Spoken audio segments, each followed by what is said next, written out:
Intermittent Fasting, the diet that's not really a diet, but helps with brain detox and weight loss, by Zoe Jacobs.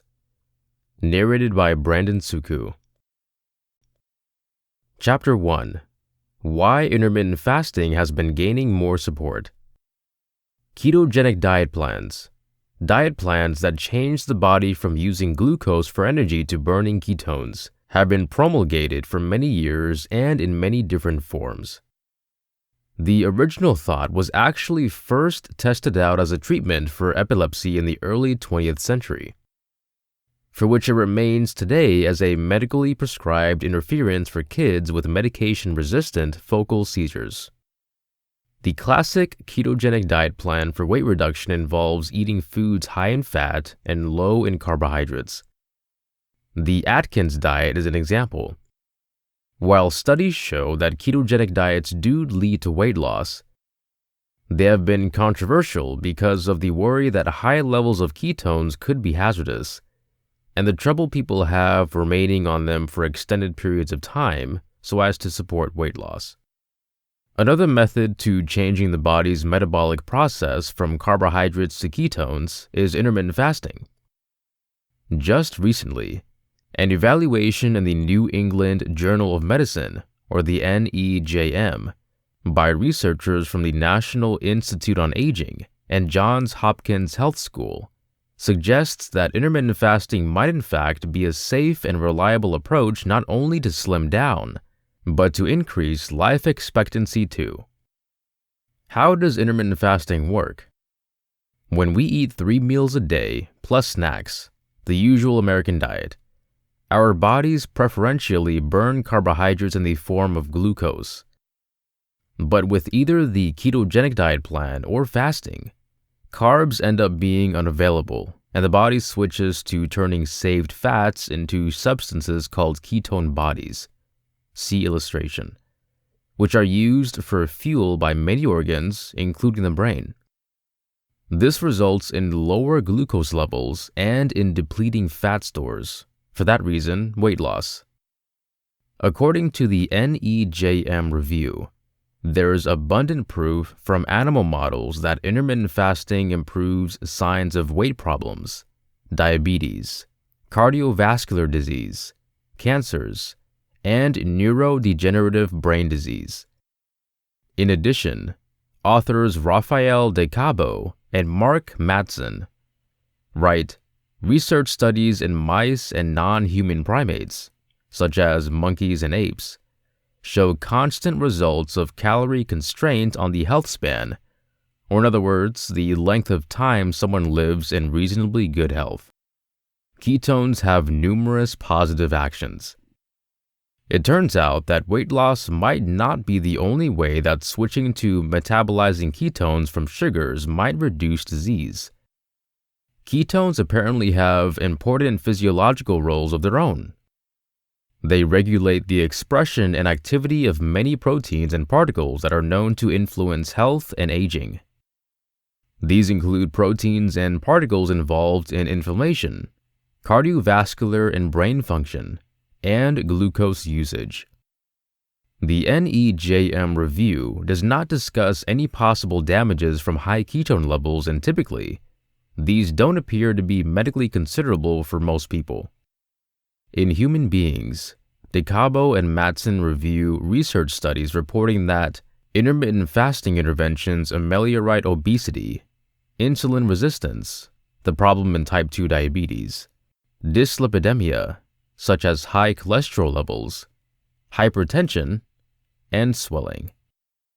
It is claimed that intermittent fasting can have a positive or preemptive effect on a really vast array of disorders, including but not limited to asthma, brain cancers, rheumatoid arthritis, and cognitive decrease. De Cabo and Mattson make recommendations about how to initiate intermittent fasting so as to reach a goal of 5 to 2, 5 days a week eating and 2 days fasting. Other fasting routines are also possible. The NEJM encomium to intermittent fasting appears to give support to a growing fasting for health fad. It has, however, been met by some resistance from experts. Maybe the significant concern is whether people will, in fact, have the ability to move on with the intermittent fasting regimen over extended periods of time. So far, most of the research studies in humans are reasonably short-term, generally not more than months, and even those can have high dropout rates. According to someone named Guy Mintz, a New York City cardiologist, some studies show patients eating more than recommended amounts of food on fasting days and less on banquet days. Mintz also is cautious that for some people, like those with diabetes and elderly people, intermittent fasting could be dangerous. Undoubtedly, not all studies of intermittent fasting in humans have yielded positive results.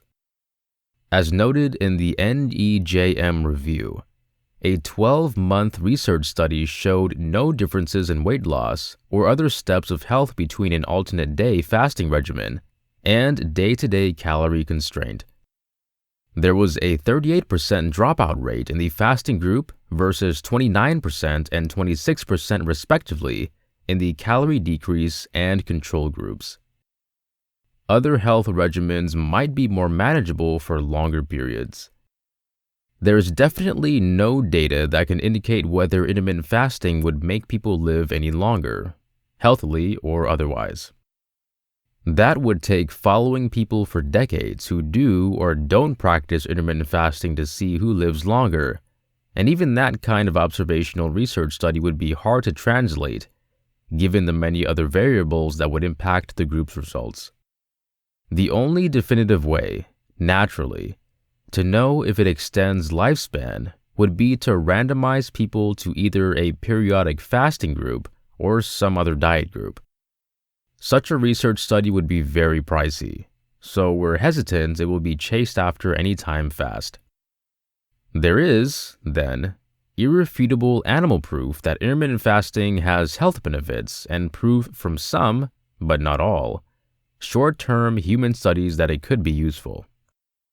The real question, however, remains important: whether substantial varieties of people will be able to do it on their own, that is, not as part of a monitored study, for many years.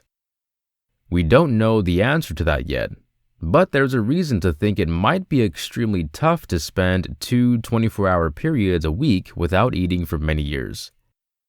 It is curious in the current fervor to consider intermittent fasting that other, potentially more easily complied with, diets aren't concurrently being kept in the public's mind.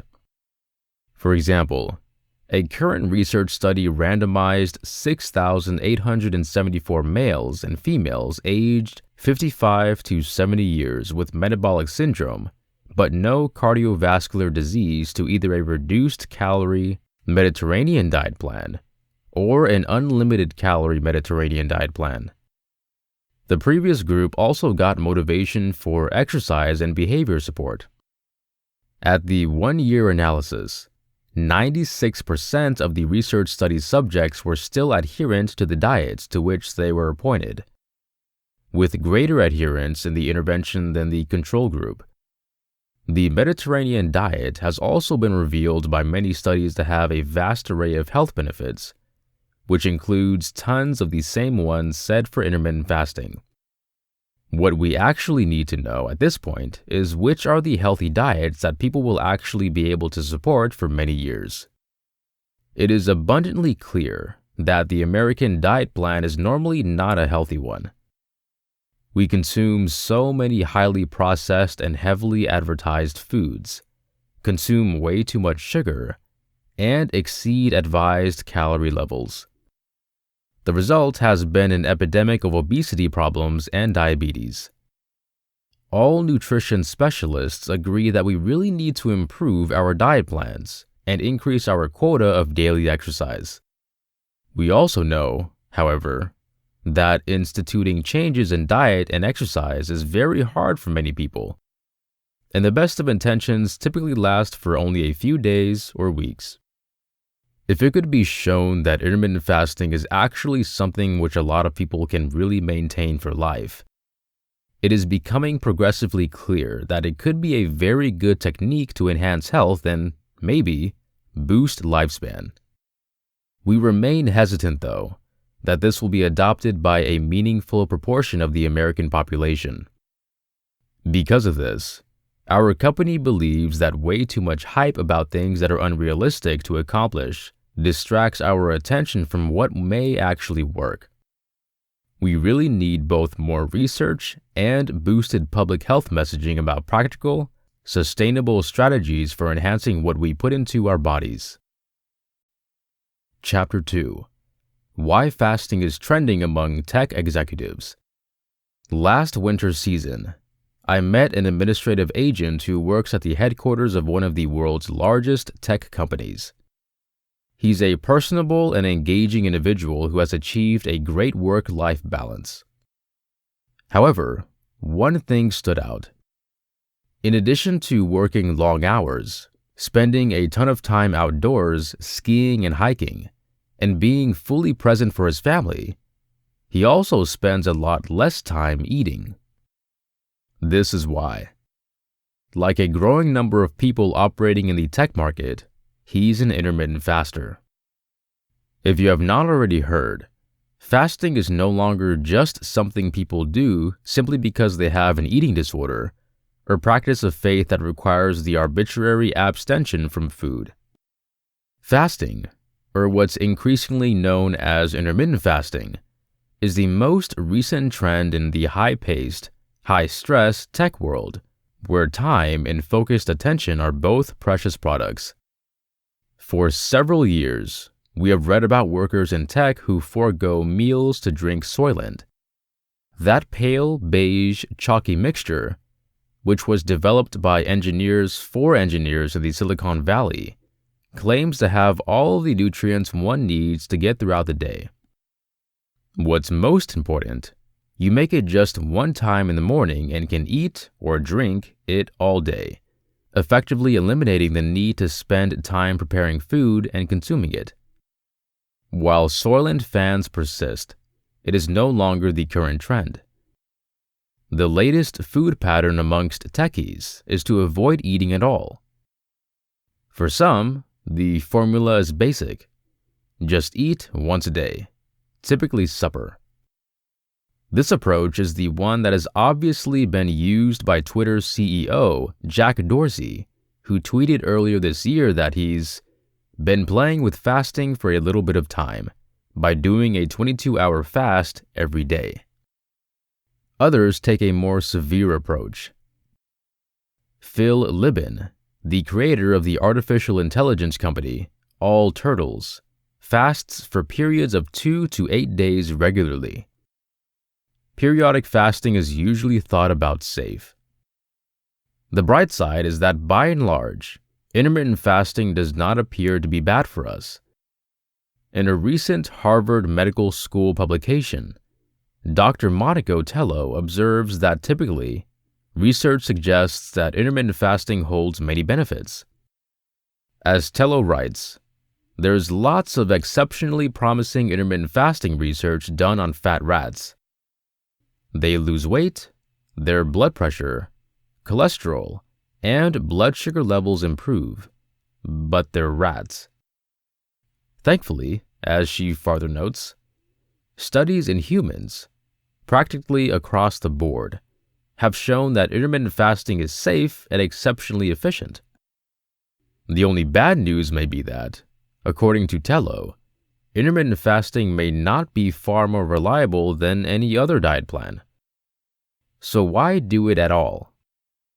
Periodic fasting may be driven by working conditions more than body image. Whether or not you support intermittent fasting in concept or practice, the real question is why fasting is presently trending, especially in high-stress and busy work environments such as the Silicon Valley. While most dieting trends are driven by people's self-image, this one is a bit different. Intermittent fasting is acquiring appeal because our workplaces are significantly out of balance. In the current workplace, bandwidth, the attention, energy, and focus needed to perform projects is at a premium. As a consequence, in hyper-competitive spaces like Silicon Valley, people are trying to improve and streamline life. By finding more time, more energy, and more focus, they can become more efficient.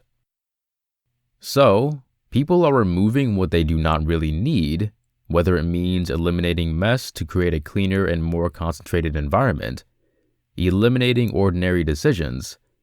This is exactly why Steve Jobs wore the exact same outfit to work each day, or getting rid of everyday rituals, that is, eating. By cleaning up house on all levels, they are creating more time to focus on what actually matters. Science endorses intermittent fasting as a way to optimize performance. Undoubtedly, I write this post as a person who does practice intermittent fasting from time to time. When I do, I consistently find that I have more attention, energy, and focus. When I'm eating less, I'm firing on all cylinders. In fact, I even feel more powerful. When I began to check out why, it ends up that there is a scientific clarification for this influence. It's called metabolic flexibility. One's metabolic flexibility is ideal when the body can switch between oxidizing glucose or fat in response to nutrient accessibility and physiological stress. That is why sports players usually seek to increase their metabolic versatility. Research has found that metabolic flexibility can be promoted by intermittent fasting. As such, intermittent fasting can be great for enhancing peak energy and even help us recover faster when we feel under the weather. To intermittent fasting or not? The bottom line is that intermittent fasting is not always bad for our health and, according to many scientists, it may even benefit our health while also saving time. There is also some research supporting the idea that intermittent fasting can increase our energy and focus levels. All this seems to explain why intermittent fasting is acquiring popularity amongst high-performing executives, particularly in competitive workplaces. Whether intermittent fasting is right for you, obviously, is another question. Professional guidance shows that if you have a history of eating conditions, you should stay away from intermittent fasting, since it might act as a trigger. It's also important to avoid adopting intermittent fasting as a way to justify extreme habits, including but not limited to those that include binge eating between fasts. To make the most of intermittent fasting's advantages, it needs to be accompanied by a way of life that entails eating well when you're not fasting. Chapter 3. Which diet is better, low carb or low fat? It's complex. If you are going to diet plans, should you try a low carb or low fat diet plan? Or perhaps you should eat like a caveman, paleo diet plan, or an Italian, Mediterranean diet plan. Should you keep from sugar, cut out gluten, or maybe go vegan? Several years ago, a Kansas State University teacher went on an unhealthy food diet plan.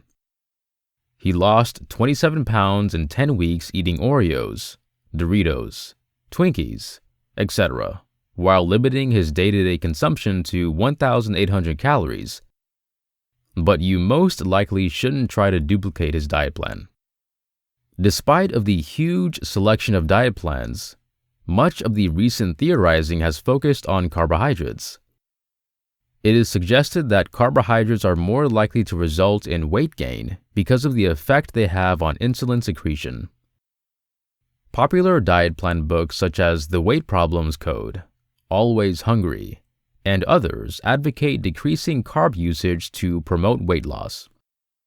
A recent Harvard study found out that reducing carbohydrates resulted in increased energy expenditure throughout weight loss maintenance.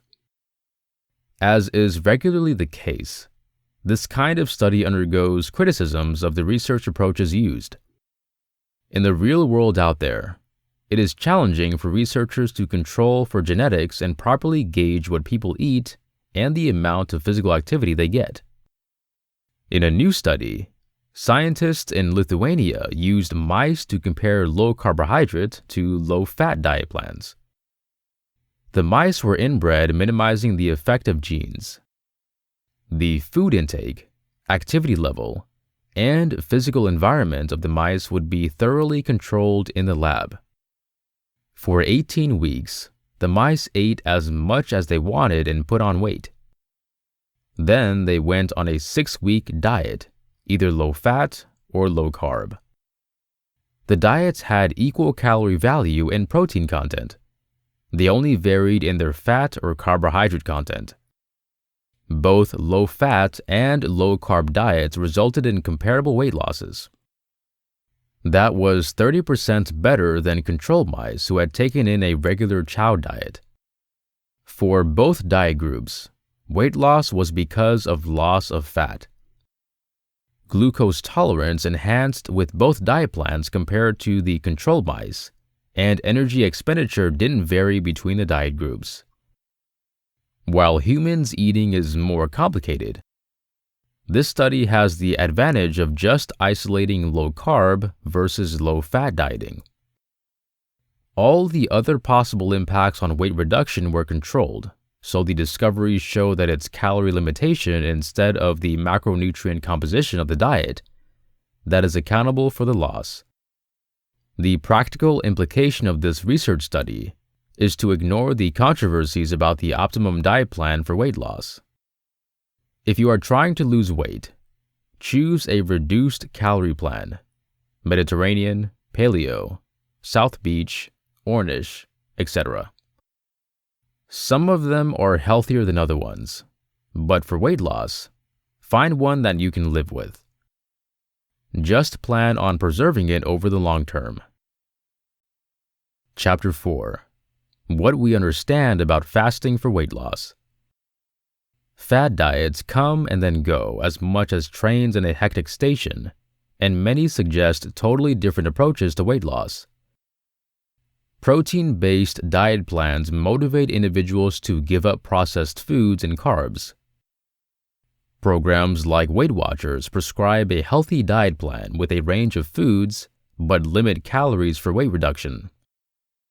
And plant-based diets get rid of animal items consisting of meats and dairy foods. The most recent of these trends is intermittent fasting. There are some ways to execute this type of diet. One technique is to alternate days when you can eat anything you want and days when you eat very little. For example, 2 days a week, the dieter significantly limits overall calorie consumption to about 500 calories a day. Another method is to go without eating for 12 to 15 hours every day. For example, eat a late breakfast at 10 a.m. and finish your dinner before 7 in the evening. The principle is that eating minimally for a longer stretch of time restricts your calorie enough to result in weight loss, and also leads to hormonal agent changes in your body that decrease your risk of developing certain diseases, including diabetes and cancer. While there is not a lot of proof on intermittent fasting, there's a small but growing body of data available. A review short article published in April 2015 provides a summary of what we currently know about intermittent fasting and clarifies what is likely happening in the body when someone fasts. That article reports that intermittent fasting produces weight loss comparable to those of traditional diets that limit calories, but found little data connecting fasting to health results like diabetes, cardiovascular disease, cancer, or other persistent diseases such as Alzheimer's. A bigger organized review, also published in 2015, included 40 studies that sought to find out if intermittent fasting is effective for weight reduction. The analysis learned that people who followed a fasting diet plan did reduce weight, generally 7 to 11 pounds over the course of 10 weeks, which was all about the same as people who followed a more typical diet of cutting down on calories. people tended to drop out of both diets at about the same rate. A third evaluation article that included 4 randomized controlled trials and 2 observational studies realized that people who fasted periodically enhanced their weight, blood pressure, and insulin levels, and lowered their risk of being diagnosed with coronary artery illness and diabetes. The scientists concluded there's not enough data yet to suggest it as a health intervention. A more recent review article published this year discovered comparable weight reduction results. Intermittent fasting helped people lose weight better than not following a diet plan at all, and at about the exact same rate as more standard diet plans. What does all of this mean? Periodic fasting does seem to be a valid choice for people fascinated by slimming down. It has to do with being as efficient as a traditional diet. However, this diet would be problematic for some people, especially those that have diabetes or take medications that require food, youth and adolescents who are growing, anybody who has experienced an eating disorder, and the women who are pregnant or nursing. Chapter 5. Exercising and fasting are connected to brain detox. Toxic proteins can ruin your brain. Physicians have known for a long time that the buildup of hazardous proteins can cause Alzheimer's, Parkinson's disease, Lou Gehrig's disease, and other ravaging neurodegenerative disorders. Until recently, no one knew how to stop the process, much less get those harmful proteins out of the brain. Yes, we knew exercise had brain-related advantages. Doctors have been suggesting for a while now that about an hour of exercise at the very least 3 times a week to improve the brain function for those with mild cognitive problems, and even to delay the start or slow the progress of Alzheimer's disease. Having said that, until the current release of a rise from a research study by researchers at Harvard, nobody understood exactly the mechanism of action behind the power of exercise to have this kind of an effect on the brain.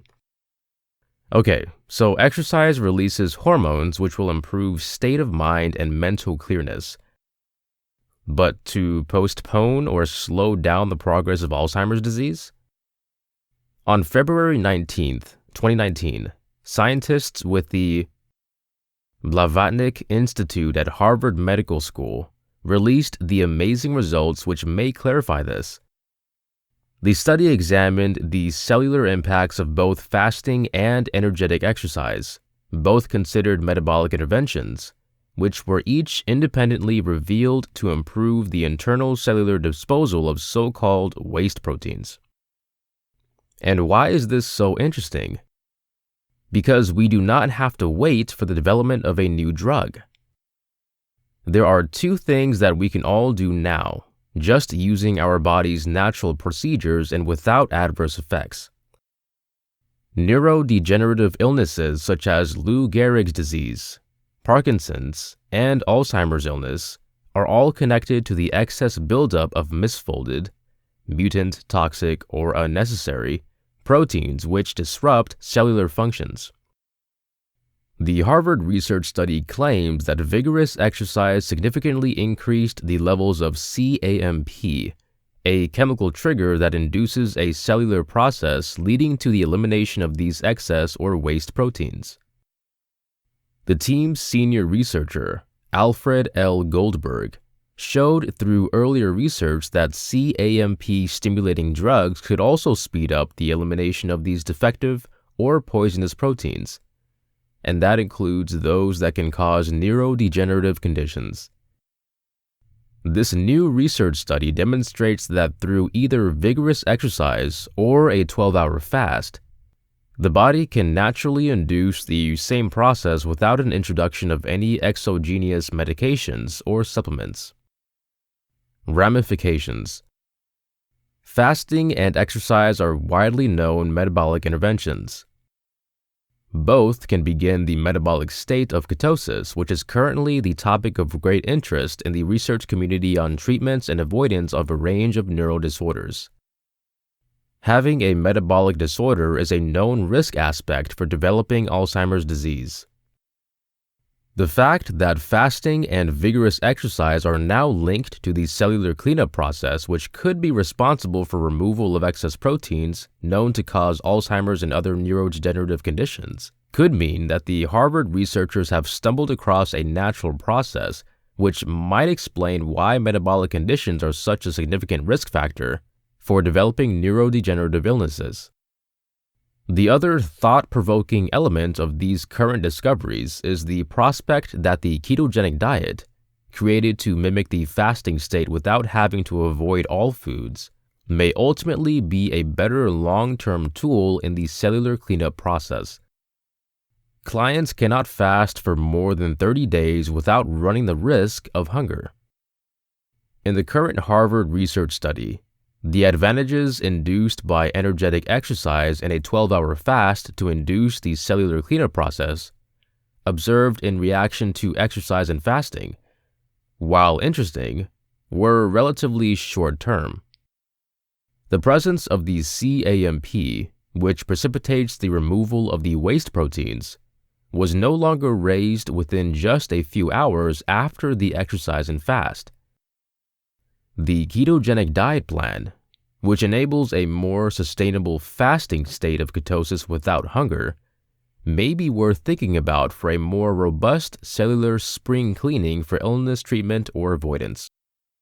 It will be fascinating to see how these current discoveries showing how effective our own bodies can be in clearing out the contaminants which are known to cause neurodegenerative diseases through the simple expedient of fasting or energetic exercise will play out in future research.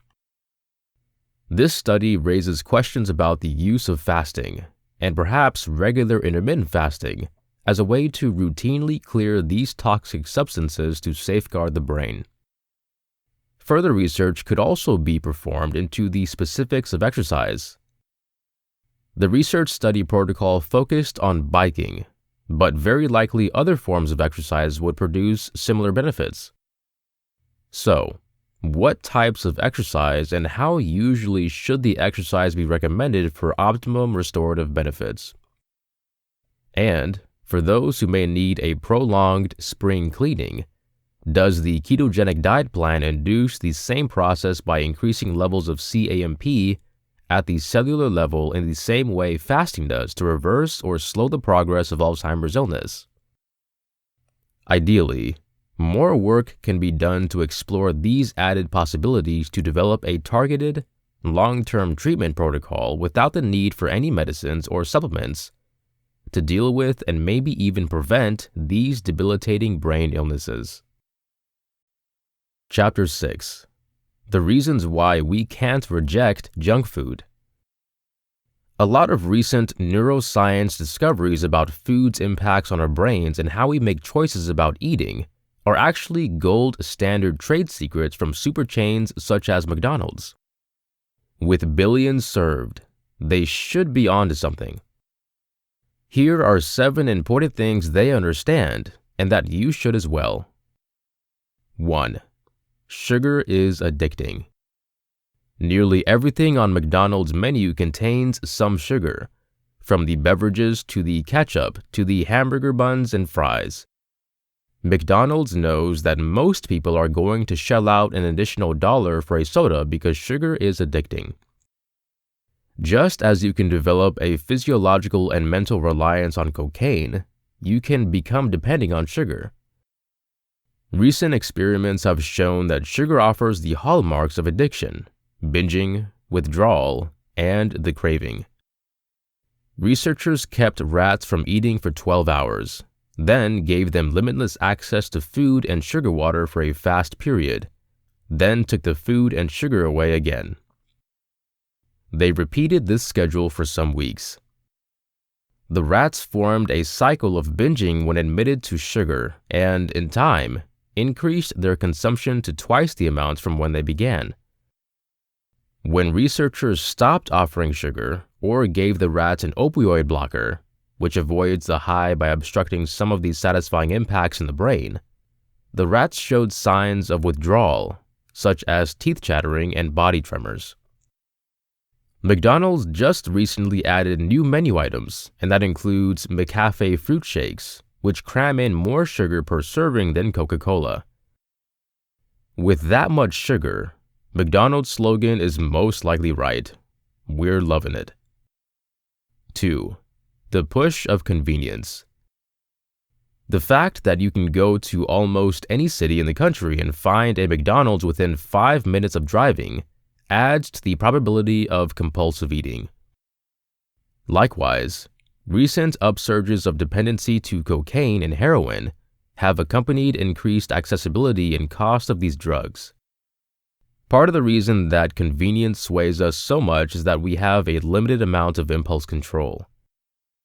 Some of us are better at resisting temptation, while some are more likely to give in.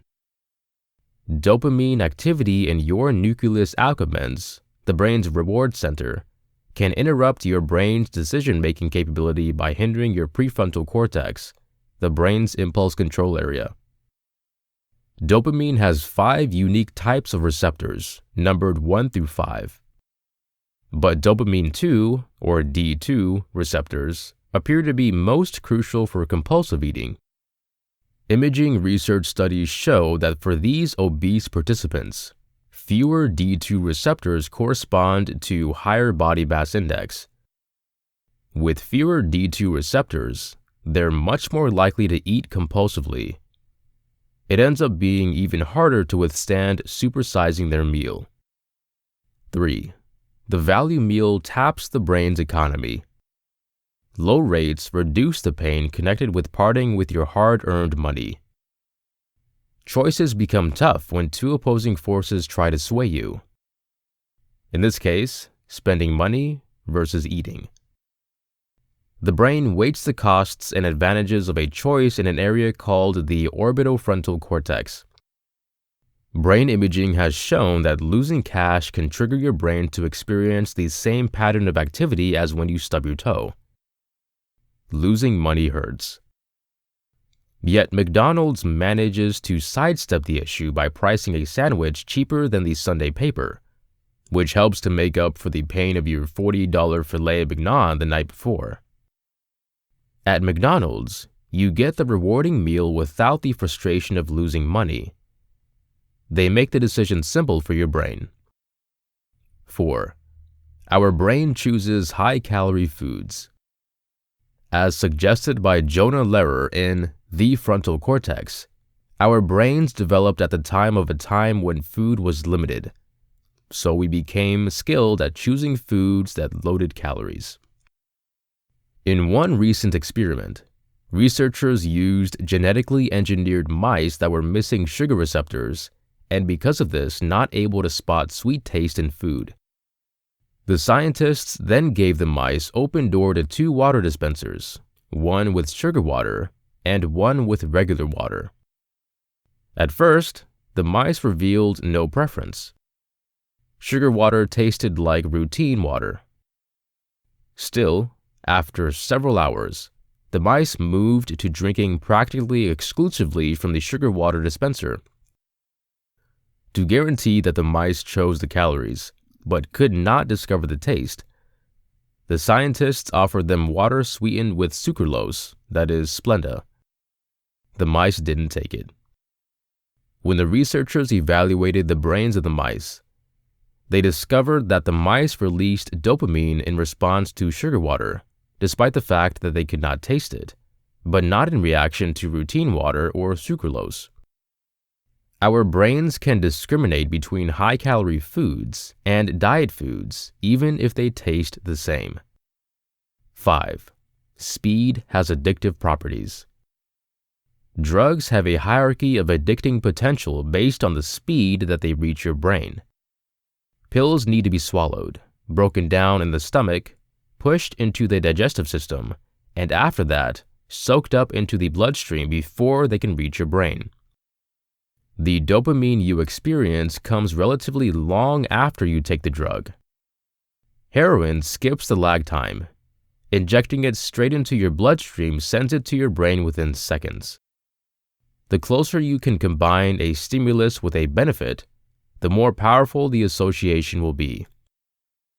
Similarly, fast food provides a fast fix for hunger. You don't even have to get out of your vehicle to pick up a Big Mac. You position your order at the drive-thru and within 2 minutes, you can take the first bite as you drive home. You can hardly get a pan hot enough to fry in that time. The earlier you have the hamburger in hand, the faster it can set off the release of the mixed drink of rewarding substances in your brain. 6. Brains like branding. Just as Pavlov was able to get a pet dog to salivate at the sound of a bell, McDonald's gets your juices flowing anytime you hear their jingle. Pavlov revealed that if he rang a bell before giving food to a dog, ultimately the bell itself would whet its appetite. Across the entire nation, McDonald's provides a constant experience whenever you enter its doors. The staff members recite a scripted welcoming. The menu looks the same, and the exact same images and logo designs are posted on the walls. The more consistent the experience, the more highly your brain associates the golden arches with the meal that follows. The brain's benefit chemical is dopamine, a molecule that is released when you experience something you enjoy. Having said that, one of the dazzling aspects of the brain is its capability to learn and make predictions about the world based upon past experiences. When the brain learns that a certain cue is associated with a benefit, dopamine neurons learn to fire whenever the cue appears, even before the reward is given. Dopamine does more than just reward you. It also inspires you to seek the enjoyment again. As fast as you see the hint, your brain starts to expect the benefit. The anticipation is part of the satisfaction. Would you like French fries with that? 7. McNuggets stoke your memory. In a current study, researchers gave kids chicken nuggets in an unmarked container or in McNuggets product packaging. Not remarkably, children preferred the ones that looked like a Happy Meal. Neuroscience research has revealed that a huge part of the enjoyment of eating comes from memories connected to the food, not just taste alone. In a brain imaging research study of the Pepsi difficulty, Reed Montague at Baylor College of Medication initially gave individuals a blind taste test of Coca-Cola and Pepsi while in an MRI scanner. The subjects favored Coca-Cola and Pepsi similarly, and both of the sodas triggered brain activity in the ventromedial prefrontal cortex, a region associated with enjoyment and reward. However, when the subjects were told they were consuming Coke, they shifted their preference. Now, 75% chose Coke. What's more, their brain activity changed. The hippocampus, the brain region important to memory formation, illuminated with activity, suggesting that drinking Coca-Cola, rather than a generic soft drink, stirs up your memories of Coca-Cola.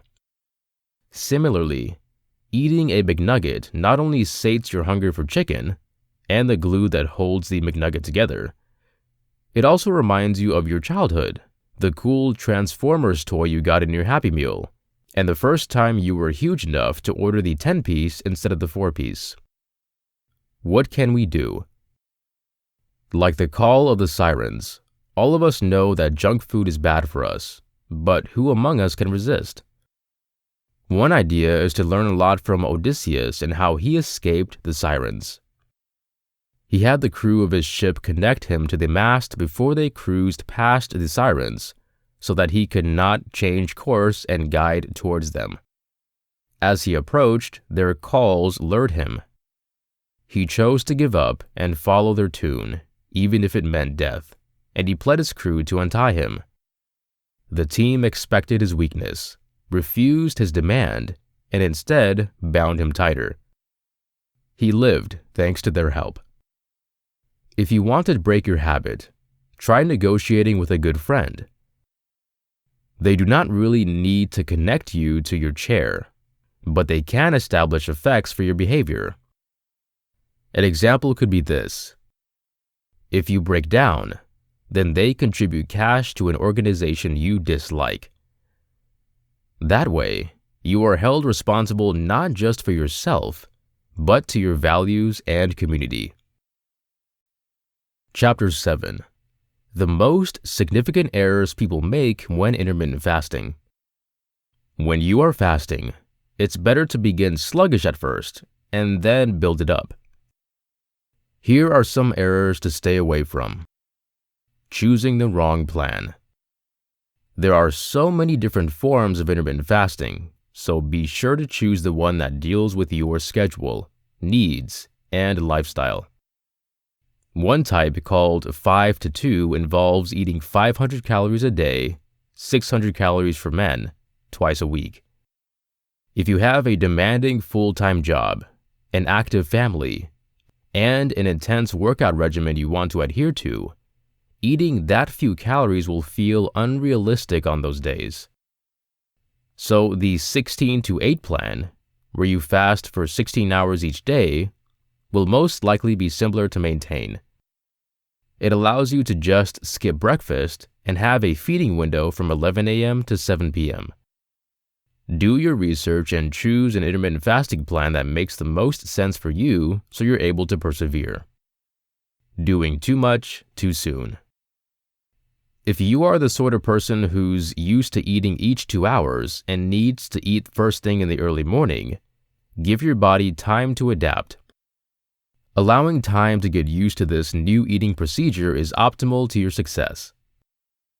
Start with a basic 12-hour fast where you stop eating at 8 p.m. and begin eating at 8 a.m. the next day. Slowly extend your fasting window 30 minutes every 1 to 3 days till you have reached your objective. The exact same certainly applies to your exercise routine. While your body is getting used to not eating in the early morning, you may not be able to stick with your typical morning exercises. You may find better success moving your exercises to a time after you have recently eaten. Or perhaps you'll just really need to do less intense exercises for a couple of weeks. Or some people skip exercises completely until their body gets in a rhythm. The key here is to be patient and see this as a lifestyle change. So it is okay if it takes a while to adapt. You may even find that some days you're more famished than others, so it's all right to eat earlier than you prepared. Giving up too soon. Periodic fasting takes a specific amount of discipline, but as mentioned above, it also takes some time to get used to. The first 4 to 5 days are certainly the hardest. You'll feel like you are hungry. You may feel lightheaded or tired or get headaches. Know that those feelings rapidly pass, and by the end of the first week, your body will start to adjust. Your hunger will actually diminish, and you will start to feel more energetic and more focused. If you do not feel better after the first week, you might be doing too much too soon, or you might have chosen a plan that doesn't work for you. Eating too much at the time of your eating window. One benefit I've found to intermittent fasting is having the ability to take a seat to larger, more satisfying meals without feeling like a need to strictly count calories. And I feel more liberty in having the ability to eat whatever I want, within reason, obviously. One important reason you could overindulge is if you enter your feeding window completely famished. This goes back to the above errors of passing by the right intermittent fasting plan for you and/or doing too much prematurely. If done properly, you'll hardly feel hungry during your fasting window, and once you hit the time when your feeding window begins, you will not feel so hungry that you want to breathe in the whole contents of your kitchen. Eating too little.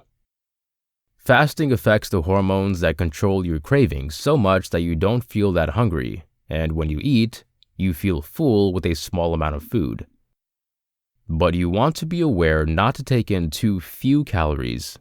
Never dip right below 1200. If you don't eat enough, you will feel specifically hungry the next day, which can influence your ability to perform at work and at life in general, and you might end up needing to skip fasting that day. Eating the wrong foods. Periodic fasting does allow you a little wiggle room in your diet plan, which is why people really love it so much.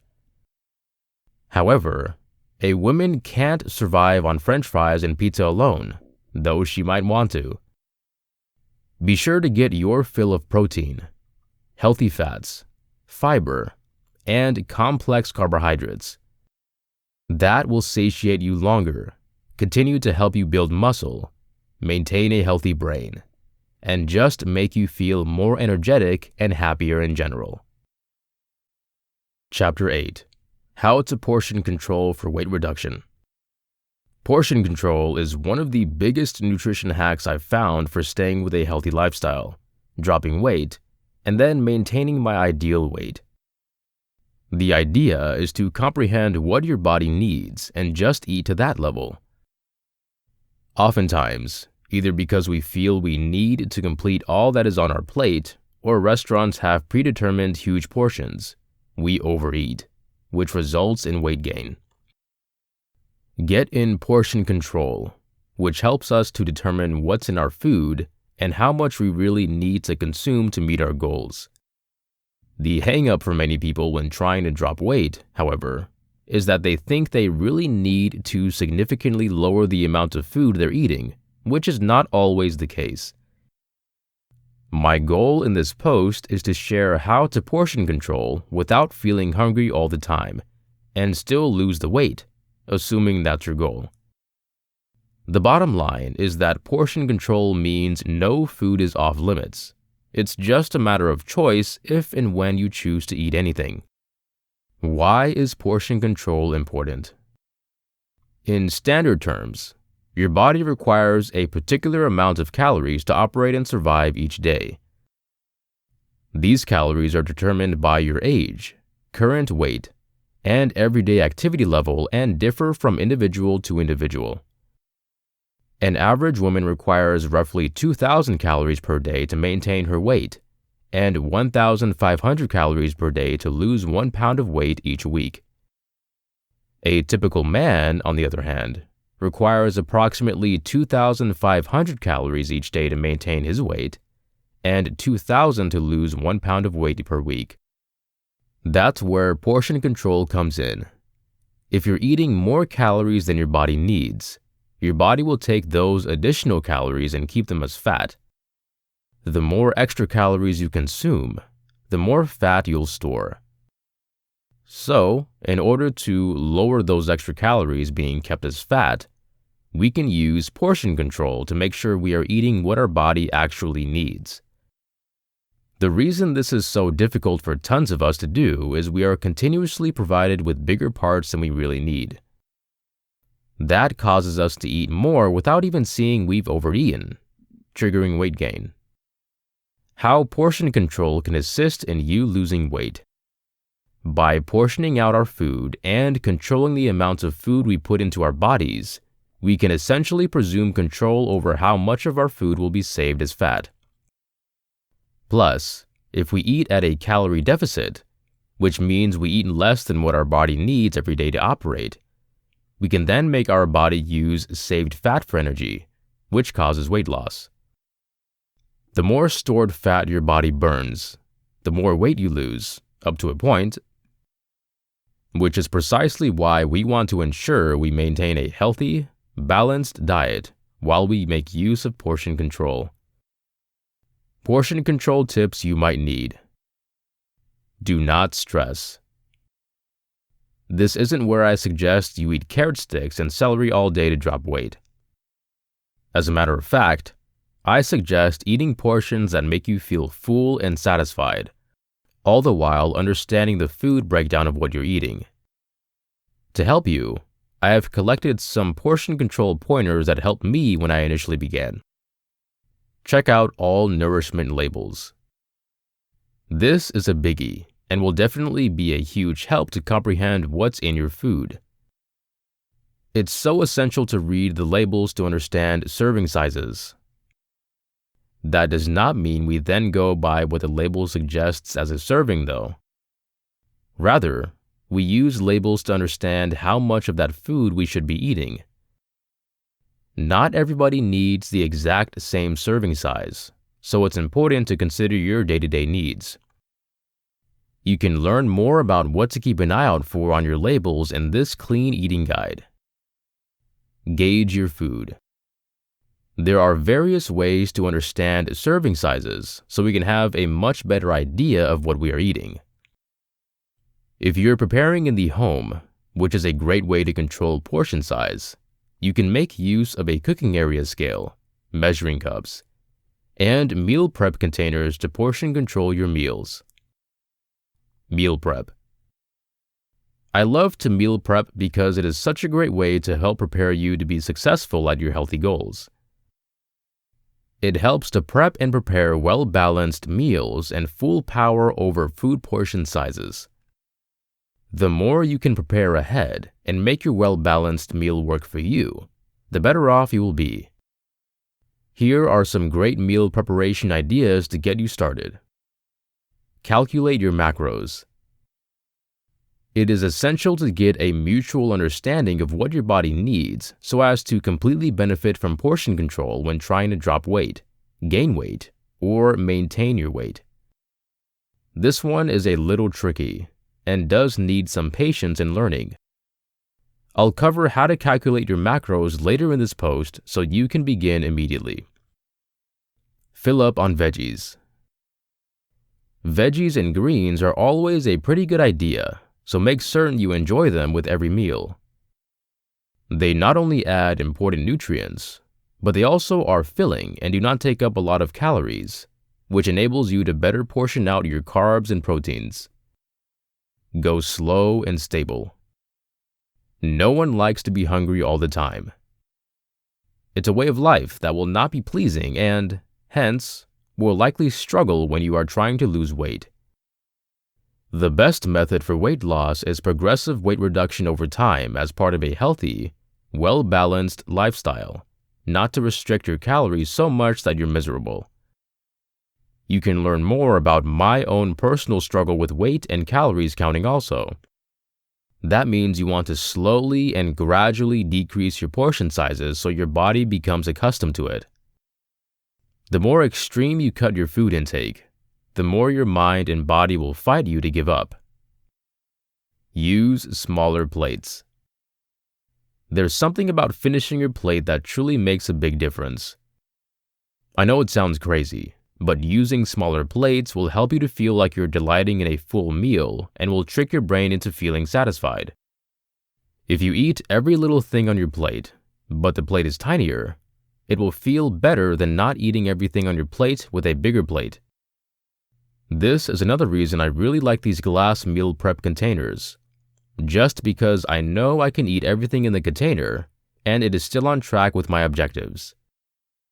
Drink more water.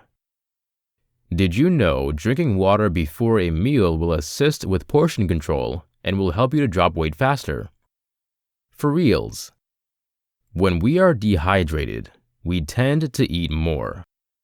So, drinking a glass of water before your meal actually helps because you'll be less tempted to eat a huge portion size.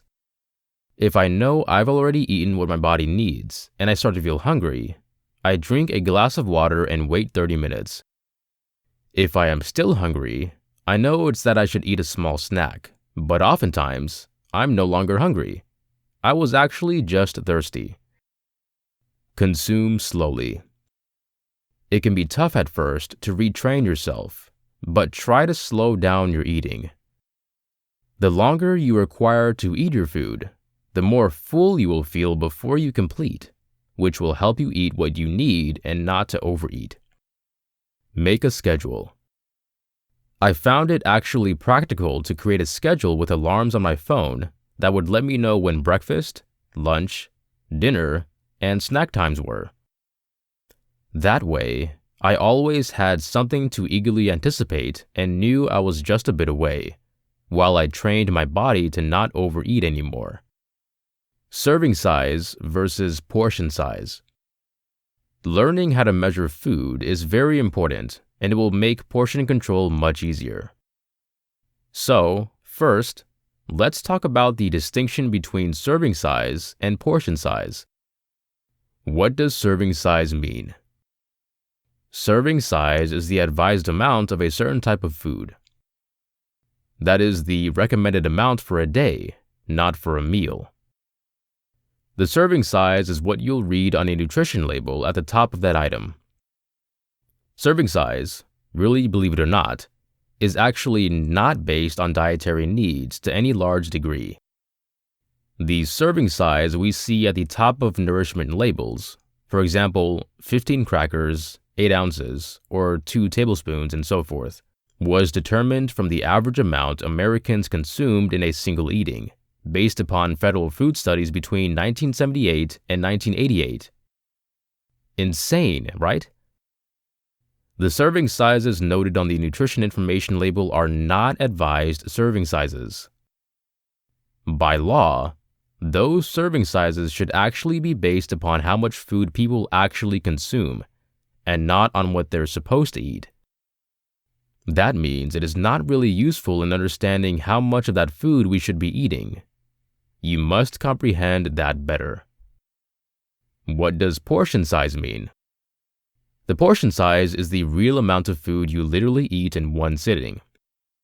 That means we really need to comprehend serving sizes of our food and eat what our bodies need using portion control to slim down and be healthy.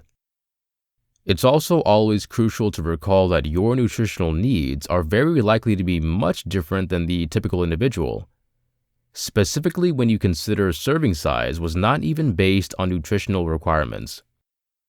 Aspects that can affect your day-to-day caloric intake and ideal portion size. Level of exercise. Exercise increases your body's ability to burn calories. Height. Age. Genetics. Diet.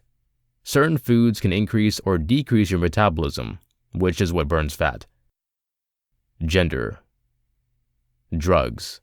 Certain drugs can help or hurt your metabolism. Muscle mass. The more muscle you have, the more calories your body burns. Body size.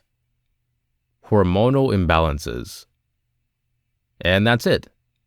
It's important to find out about these aspects and advance your intermittent fasting and weight loss programs.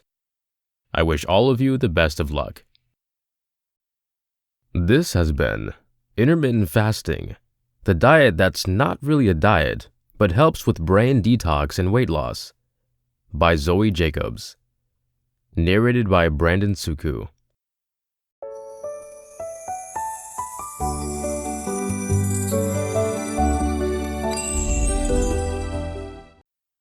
Intermittent Fasting, Benefits, Stages, and Autophagy, by Zoe Jacobs. Narrated by Brandon Suku. Chapter 1. Is it worth it to try intermittent fasting? Fasting has become incredibly popular as a tool for weight reduction, anti-aging, and durability, and for its benefits to mental and physical health. All this can take its toll on your energy levels, affect your state of mind, and, obviously, make it more likely you will put on weight. You might pass by to try intermittent fasting at the time of the holidays. I get it. However, it deserves a pointer as we go into the season that paying attention to not only the what of your diet plan, but also the when matters for sleep and for your mood, cognitive performance, and general health. What is intermittent fasting? When you practice intermittent fasting, you designate routine, specific times to eat nothing or to consume just a few calories. When your body enters into a fasting mode, your digestive system silences. Your body uses this time to repair and restore itself at a cellular level. Fasting also triggers the body to use its saved fat for energy, making it a potentially efficient strategy for weight reduction. The period of nightly sleep is a natural fast we carry out each night, most of us without even recognizing that's what we're doing. Undoubtedly, a waking fasting state and a sleep state share some qualities, which includes a body with cells engaged in repair work, and a body that is taking a rest from the demanding work of digestion. How does intermittent fasting work? Creating a fasting routine isn't complex, but you should always talk with your physician about making changes to your diet plan and before you begin a fasting regimen. There are some routines that are frequently used with intermittent fasting.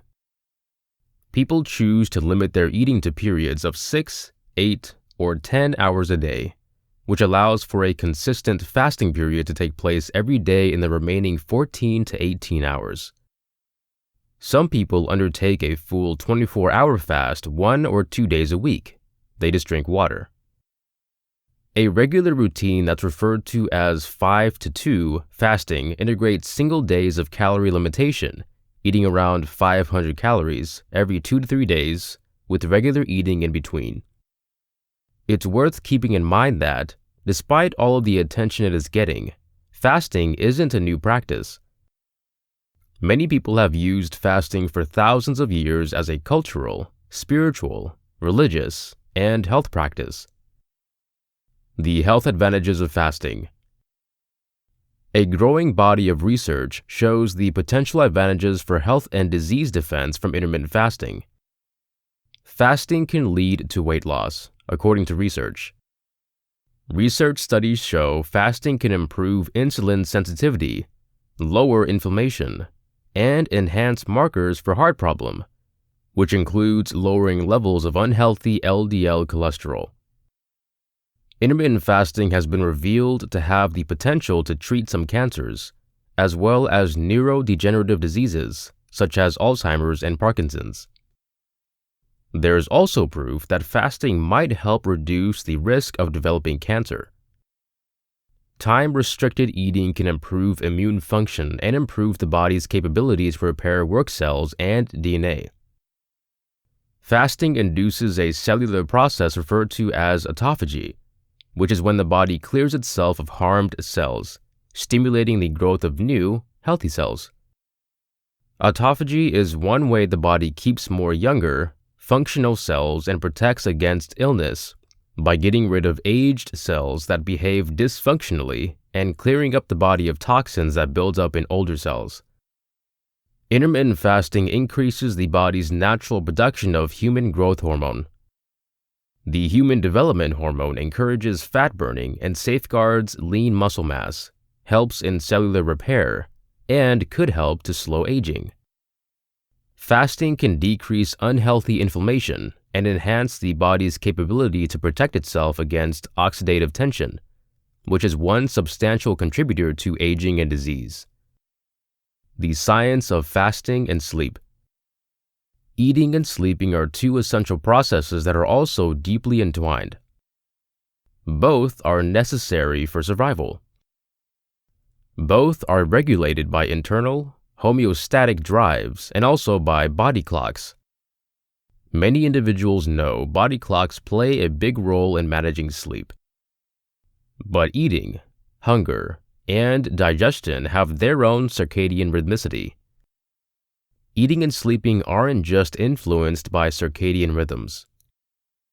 They also use effects back on those rhythms themselves. An irregular sleeping routine can desynchronize a well-timed circadian clock and throw daily rhythms off course. The timing of meals also influences our circadian clocks and the function of body clocks that exert a powerful influence over our sleep. A growing body of research suggests that fasting has a strengthening effect on circadian rhythms, helping to keep circadian clocks integrated. Simply because circadian rhythms exert a strong impact over almost all of the body's procedures, and also the majority of our behavior, a more robust, integrated clock has profound impacts on health. Well-synchronized clocks support healthy metabolic activity, stronger resistance, and better, more relaxing and restorative sleep-wake cycles. interfered with circadian clocks are closely connected to aging and illness. Keeping the body's master bioclock in sync is one critical way to slow biological aging and possibly extend life expectancy. Other recent research has shown the effects that fasting can have straight on sleep and also on conditions that influence sleep. For example, one research study in mice found out that a 24-hour fasting period, followed by a meal, led to deeper levels of non-REM sleep. Research has shown that fasting may help to lower persistent pain, elevate state of mind, and decrease inflammation, all conditions to which improvements will also benefit sleep. A lot of people turn to intermittent fasting and to calorie limitation as a method to lose weight. Studies suggest that routine fasting can help with weight reduction, which includes helping to push beyond a weight loss plateau. It's important to bear in mind that research, including this 2018 study, show that even when fasting doesn't lead to weight loss, it can enhance underlying cardiometabolic health, increasing insulin sensitivity, minimizing blood pressure and cholesterol, lowering inflammation, and bringing appetite under control, consisting of decreasing cravings for sugar. Keeping a healthy weight, securing cardiometabolic health, and adhering to a healthful diet plan will all translate into more restful, plentiful, high-quality sleep. Whether you explore fasting as a practice with the assistance of your physician or begin to pay more conscious attention to your day-to-day eating patterns, a greater consciousness of the when of your eating will make you feel and sleep better, right through the vacations and beyond. Chapter 2. Yes, it is definitely possible to drop weight. You have probably most likely heard the oft-quoted statistic that 95% of overweight dieters will not slim down, and of those who do lose weight, most will regain the weight. What is hardly ever noted is the source of this conclusion. It comes from a study done in the 1950s where the overweight individuals were given a printed diet plan and told to go home and just follow it. There was no support, no discussion of unhelpful eating behavior, no expedition of possible psychological elements that could activate eating, just a list of foods to eat and foods to keep away from.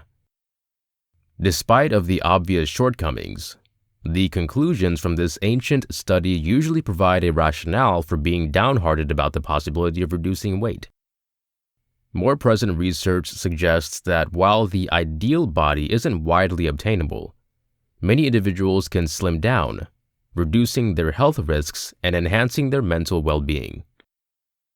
For instance, a recent study learned that of half of the more than 65,000 Americans who participated in the TOPS Take Off Pounds Sensibly lost a considerable amount of weight, 5% or more of their starting weight, in a year.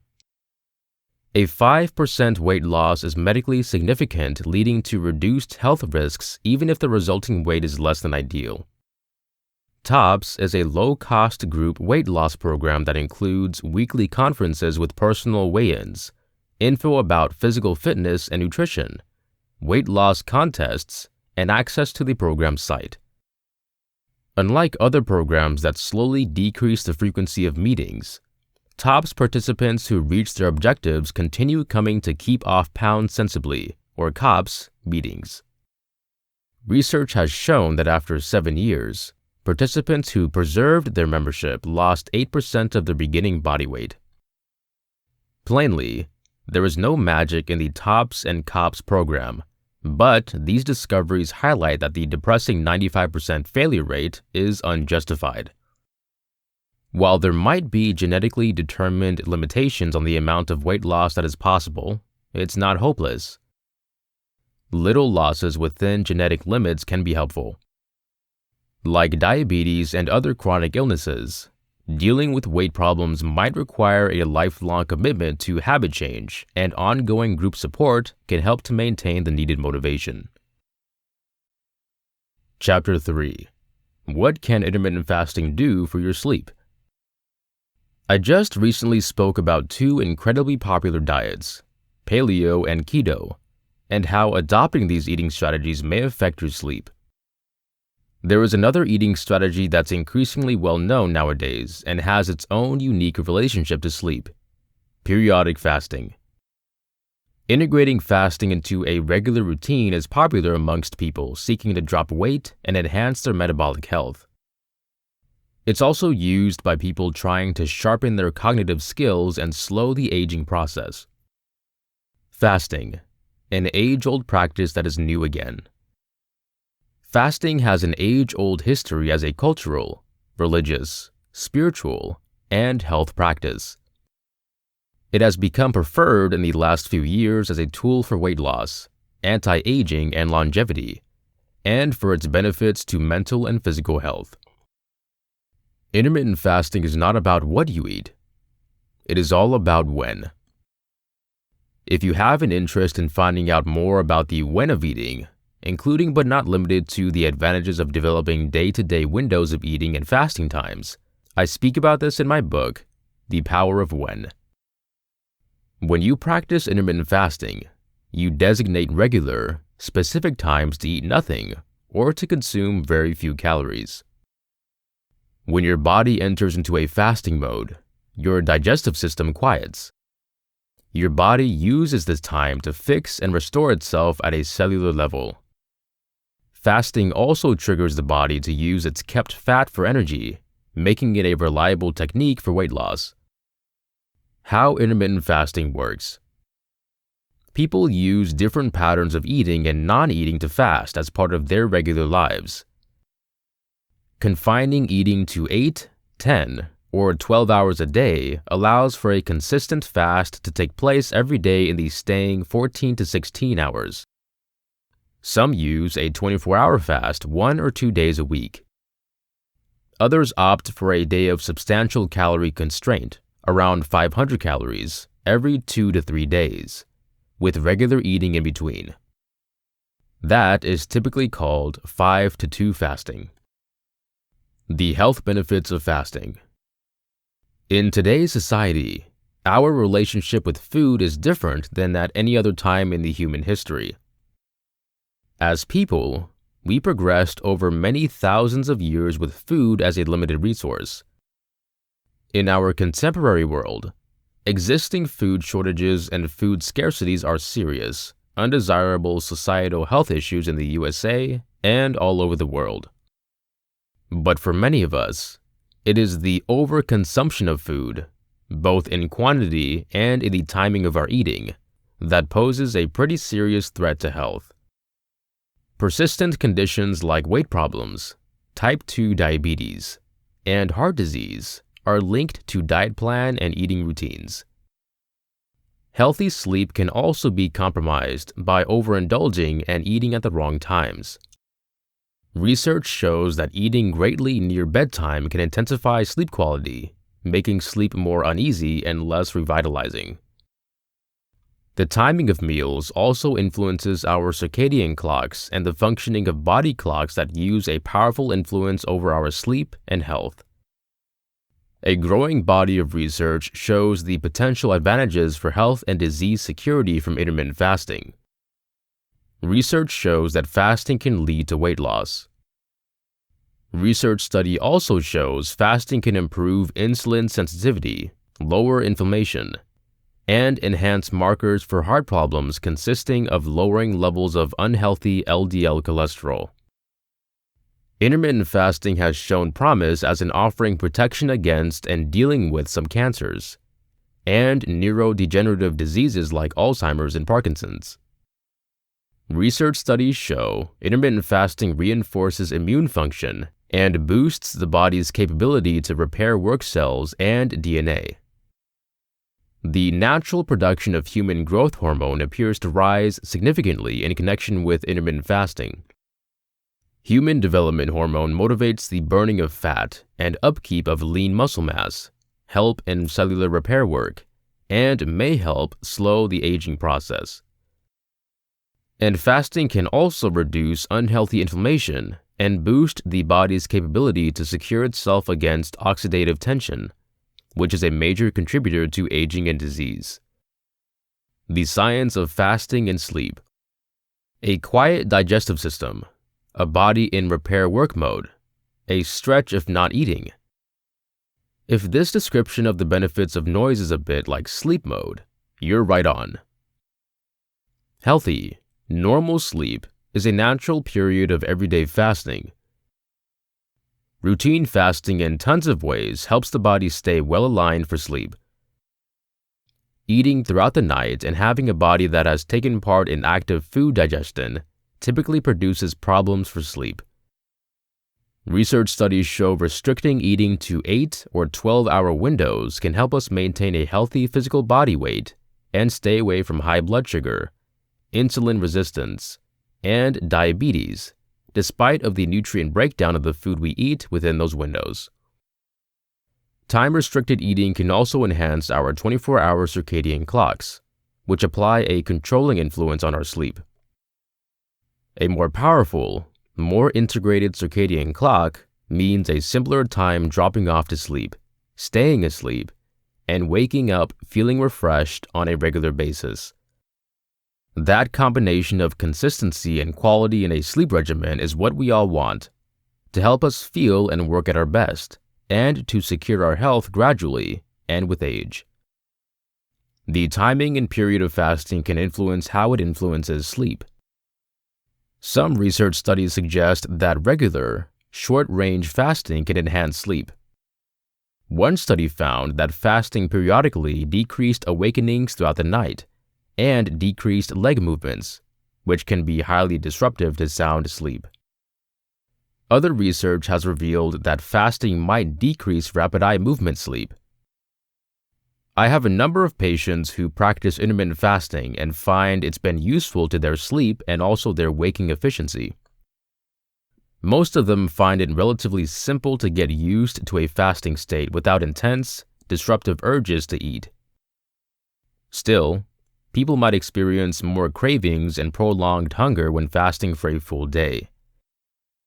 It can be tough to drop off to sleep when you're really hungry. That's one element that could have an effect on how fasting affects your nightly rest. The impact of fasting very likely depends upon this individual response, as well as on the specifics of the fast itself, including but not limited to just how long it lasts. We need to see more research about the long-term impacts of fasting to body clocks, sleep, and other elements of health. Allowing for at least 12 hours of eating, restricted time every day is one of the most manageable ways to incorporate a kind of intermittent fasting to your regimen. How to sleep well when fasting. Listen to your body. Studies can tell us a lot about the effect of diet plans on our sleep. But no amount of research tells us everything. How our individual sleep reacts to different eating strategies will vary from person to person. Limiting eating after sundown may bring a new stability to your sleep, while a 24-hour fast leaves you agitated at bedtime. Sleep needs are personal. So are our responses to diet and time-restricted eating. We typically really need to fine-tune our bedtimes and wake times to find the ideal sleep window. Similarly, we usually need to tweak our eating patterns to attain an optimum eating and fasting routine. Accepting and working with your individual responses to fasting, reactions that can be physical as well as mental and emotional, is one way to make this eating strategy work for you, not only throughout the day, but also at bedtime. Drink enough water for hydration. Drinking lots of water throughout the day will help with appetite cravings, mental focus, mood, and energy when you're practicing intermittent fasting or time-restricted eating. Staying hydrated will also help you sleep more comfortably throughout the night. Even minor dehydration can trigger agitated sleep and increase your risk of snoring, thanks to a dry mouth, nose, and throat. Make meals count. The clients I have who practice intermittent fasting tell me they're surprised at how rapidly their bodies adjust to routine restrictions on their eating. Most say their appetite cravings subside pretty rapidly, and they don't find themselves wishing to eat way too much or enjoy tons of unhealthy reward foods at the time of their non-fasting times. You'll get the best benefits from fasting if you maintain a healthy diet plan throughout non-fasting times. Limit sugar and processed foods and concentrate on whole foods, plenty of fiber, a lot of vegetables and fruits, lean proteins like fish, and healthy fats from nuts and premium oils. Those healthy staples will give your body the nutrients it needs and strengthen your energy throughout the day. You will also sleep better. Be conscious. A number of my patients tell me they have discovered that time-restricted eating and intermittent fasting has helped them become more conscious. Practicing mindfulness can also help you fast more comfortably, get through temporary food cravings, and keep a healthy diet plan on track. Research studies show mindfulness can help us make better food choices. And there is a robust body of research that shows mindfulness practices improve our sleep. Practicing mindfulness isn't complex. It's as simple as sluggish, thoughtful breathing or an easy moving meditation. Chapter 4. The Stages. Before we begin this chapter, I want to point out some of the abbreviations I'll be using so you will understand what I am talking about. AMPK is a protein and cellular energy sensing unit that is triggered in reaction to stresses that deplete supplies of cellular ATP, the cell's energy currency like low glucose, hypoxia, and exposure to toxins. It activates autophagy. AMPK is considered to be a major therapeutic target for the treatment of metabolic illnesses including type 2 diabetes and obesity. Autophagy is a procedure by which elements inside of cells, consisting of proteins, are degraded and recycled. Autophagy can safeguard brain cells against accumulation of bad proteins that cause neurodegeneration. Gene is a basic physical and functioning unit of genetics. Genes are made up of DNA, and some genes function as instructions to make molecules called proteins. Glucose is a basic sugar with the molecular formula C6H12O6. Glucose is the most powerful monosaccharide, a subcategory of carbohydrates. Insulin is a hormonal agent made by the pancreas that helps glucose in your blood get in cells in your muscles, fat, and liver, where it is used for energy, via NADPK. Ketone bodies, or ketones, are organic compounds produced by the liver and used as an energy source when glucose is not easily offered. mTOR is a protein originally found in yeast that controls cell development and metabolic process in response to nutrients, development factors, cellular energy, and tension. As a main controller of cell growth, TOR plays an essential role in development and aging and has been linked in disorders such as cancer, cardiovascular disease, obesity, and diabetes. NAD+ is nicotinamide adenine dinucleotide, a co-substrate and activating compound for other enzymes like the sirtuins. Cellular NAD+ concentrations change reduction during aging, and increased NAD+ concentrations, for example, through supplementation, may promote durability. Sirtuins are anti-aging genes and proteins that require NAD to work. SIRT1 triggers the production of new mitochondria, these cells' power-generating organs, and cleanup of harmful reactive oxygen species. Intermittent fasting isn't just a weight loss technique or a hack that bodybuilders use to lose fat rapidly while maintaining lean muscle mass. It's at its best a healthy lifestyle notified by human evolution and the study of metabolism. It asks the human body to be far more effective and self-protective than it is accustomed to being in modern times. There are a lot of things that can happen when we fast that either don't happen when we are always in a fit state, or that happen very gradually in the background of glucose metabolism. In a well-fed state, the individual cell in your body is in development mode. Its insulin signaling and mTOR pathways that tell the cell to grow, divide, and synthesize proteins are active. By the way, these paths, when overactive, have ramifications in cancer development. The mammalian target of rapamycin, or mTOR, enjoys having numerous nutrients around, especially carbohydrates and proteins. When active, mTOR tells the cell not to bother with autophagy, actually cellular self-eating, a recycling and cleanup process that rids your body of damaged and misfolded proteins, for example. The well-fed cell is not worried about being efficient and recycling its components. It is too busy growing and dividing. In a well-fed state, your cells and their parts are also highly acetylated.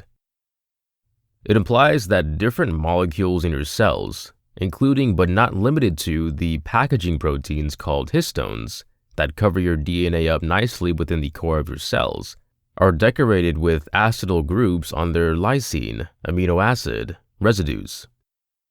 Do not stress if you do not comprehend the jargon in that last sentence.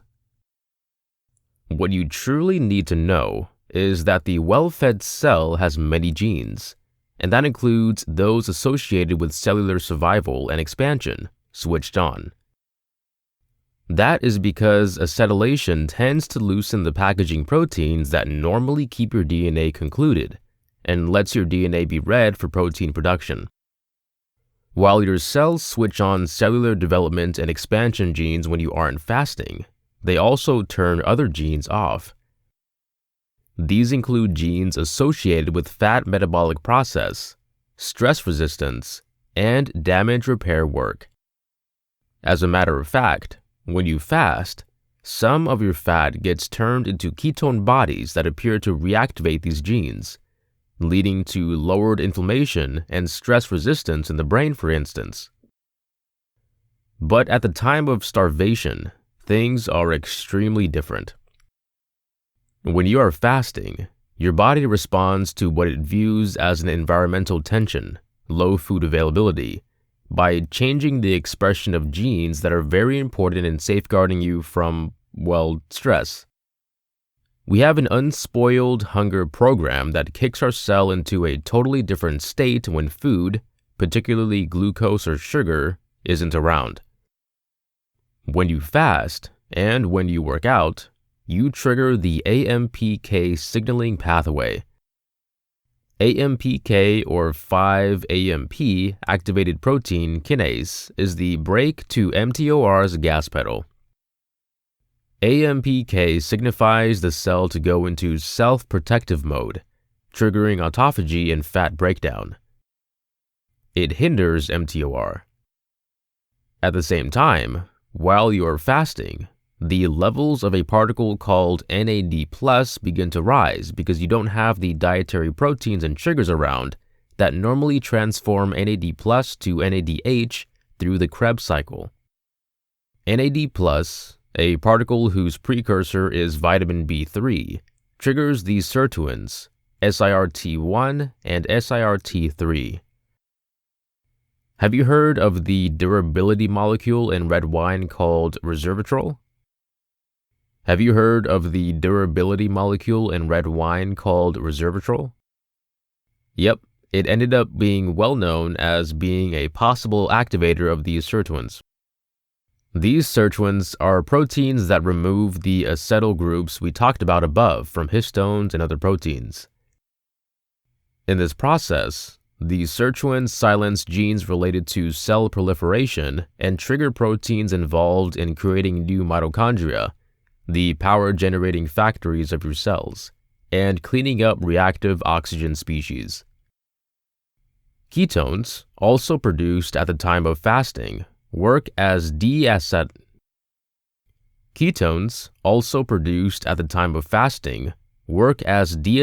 inhibitors, to put it simply, keeping acetyl groups in place.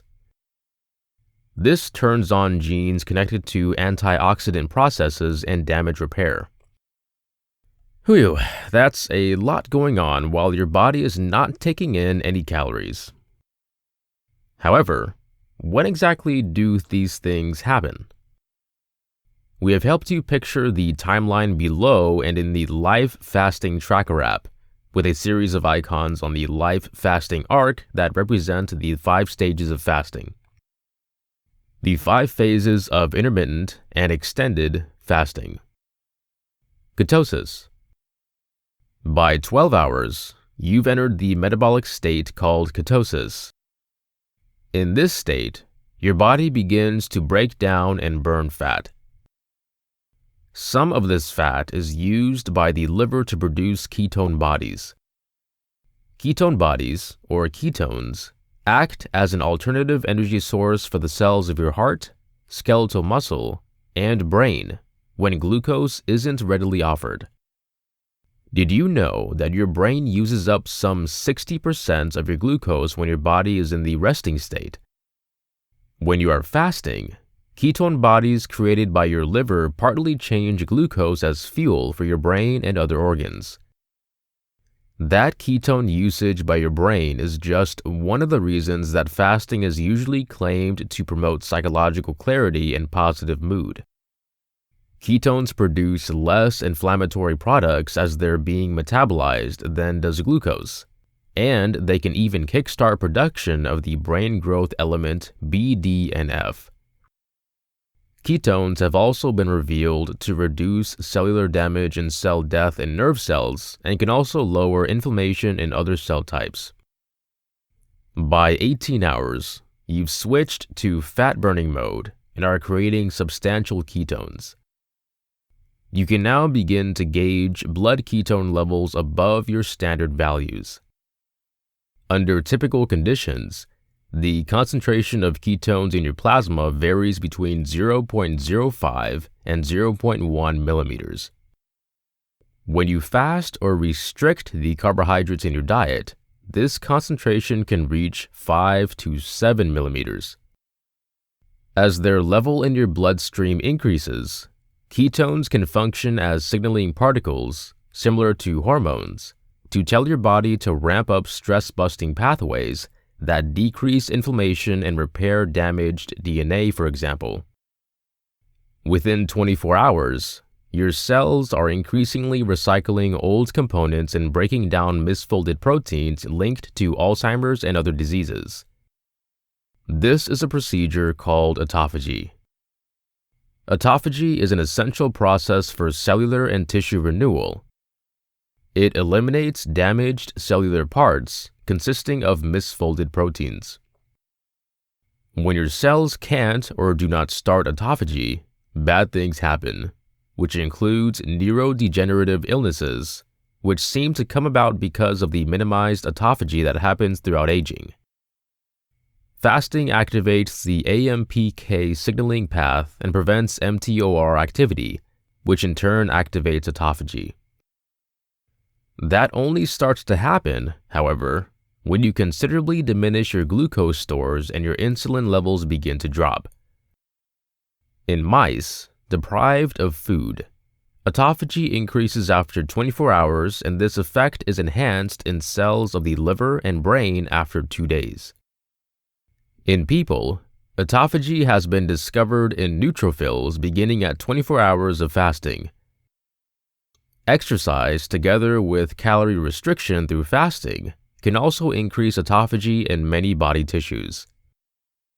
There is a peak development hormone about 2 days without calories or with only a few calories, carbohydrates and protein, and your growth hormonal agent level is pretty much up to 5 times as high as when you began your fast.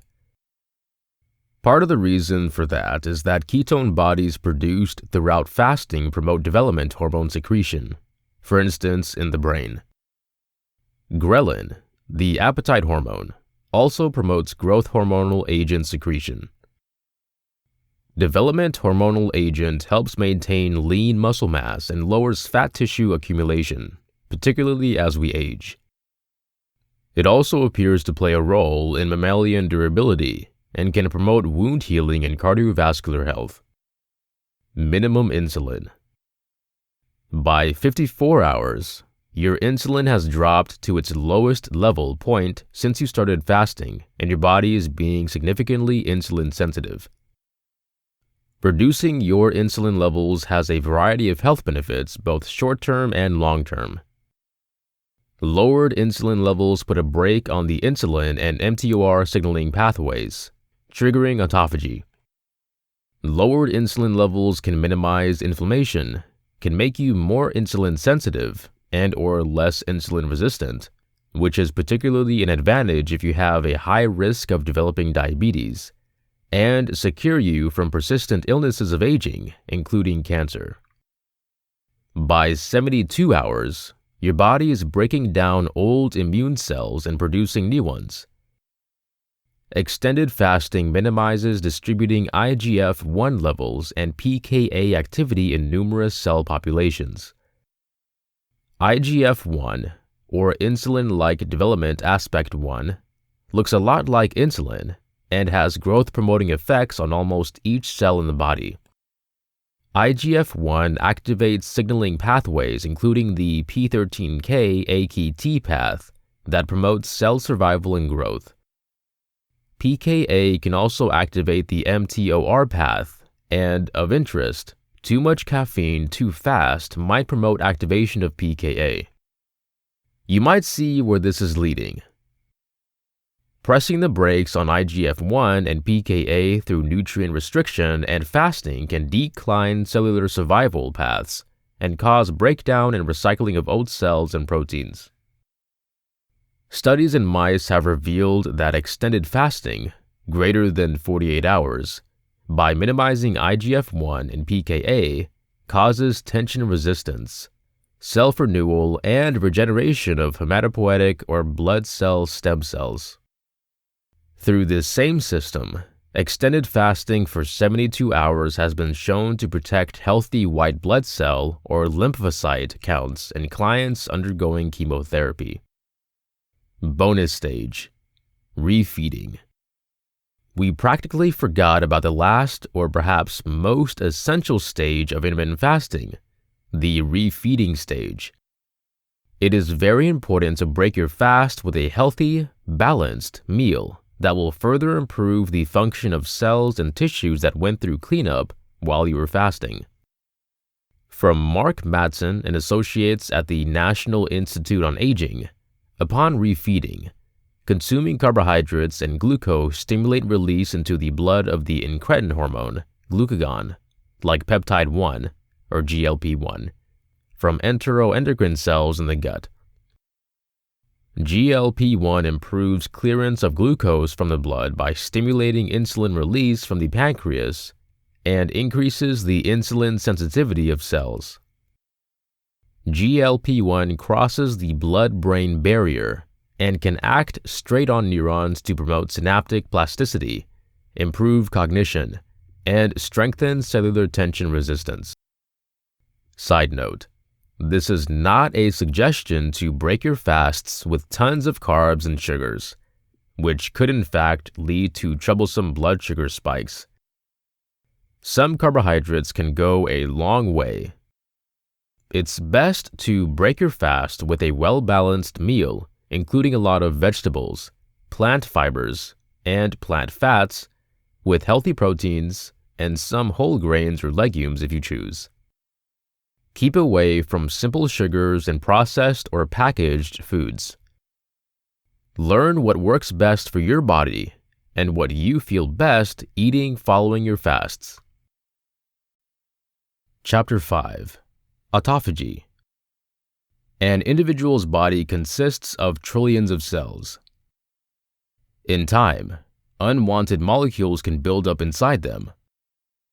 Sometimes, this can harm some of their parts.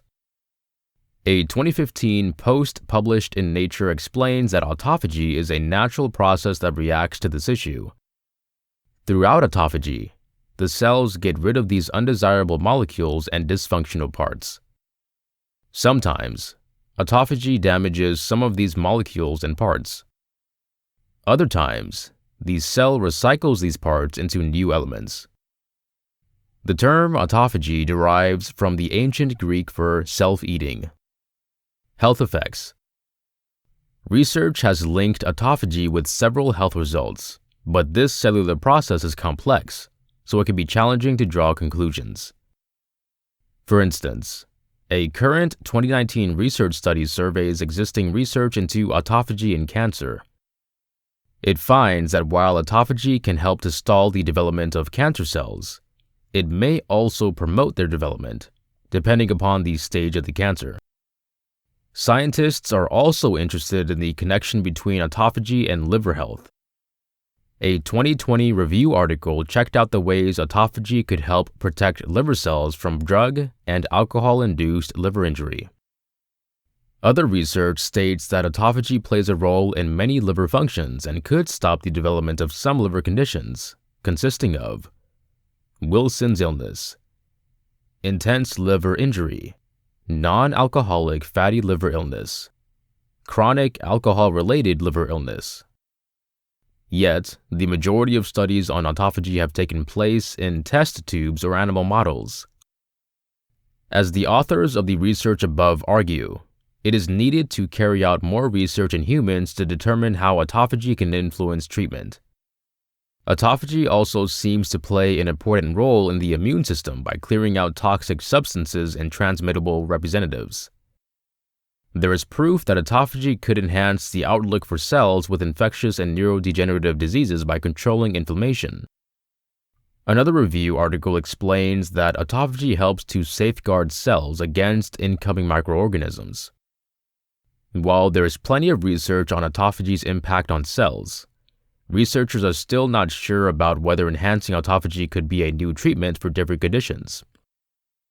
Autophagy takes place naturally within the body, but many individuals really wonder if they could induce autophagy using specific triggers. Fasting is a possible trigger of autophagy. When somebody fasts, they voluntarily go without food for prolonged periods, hours or at times a day or more.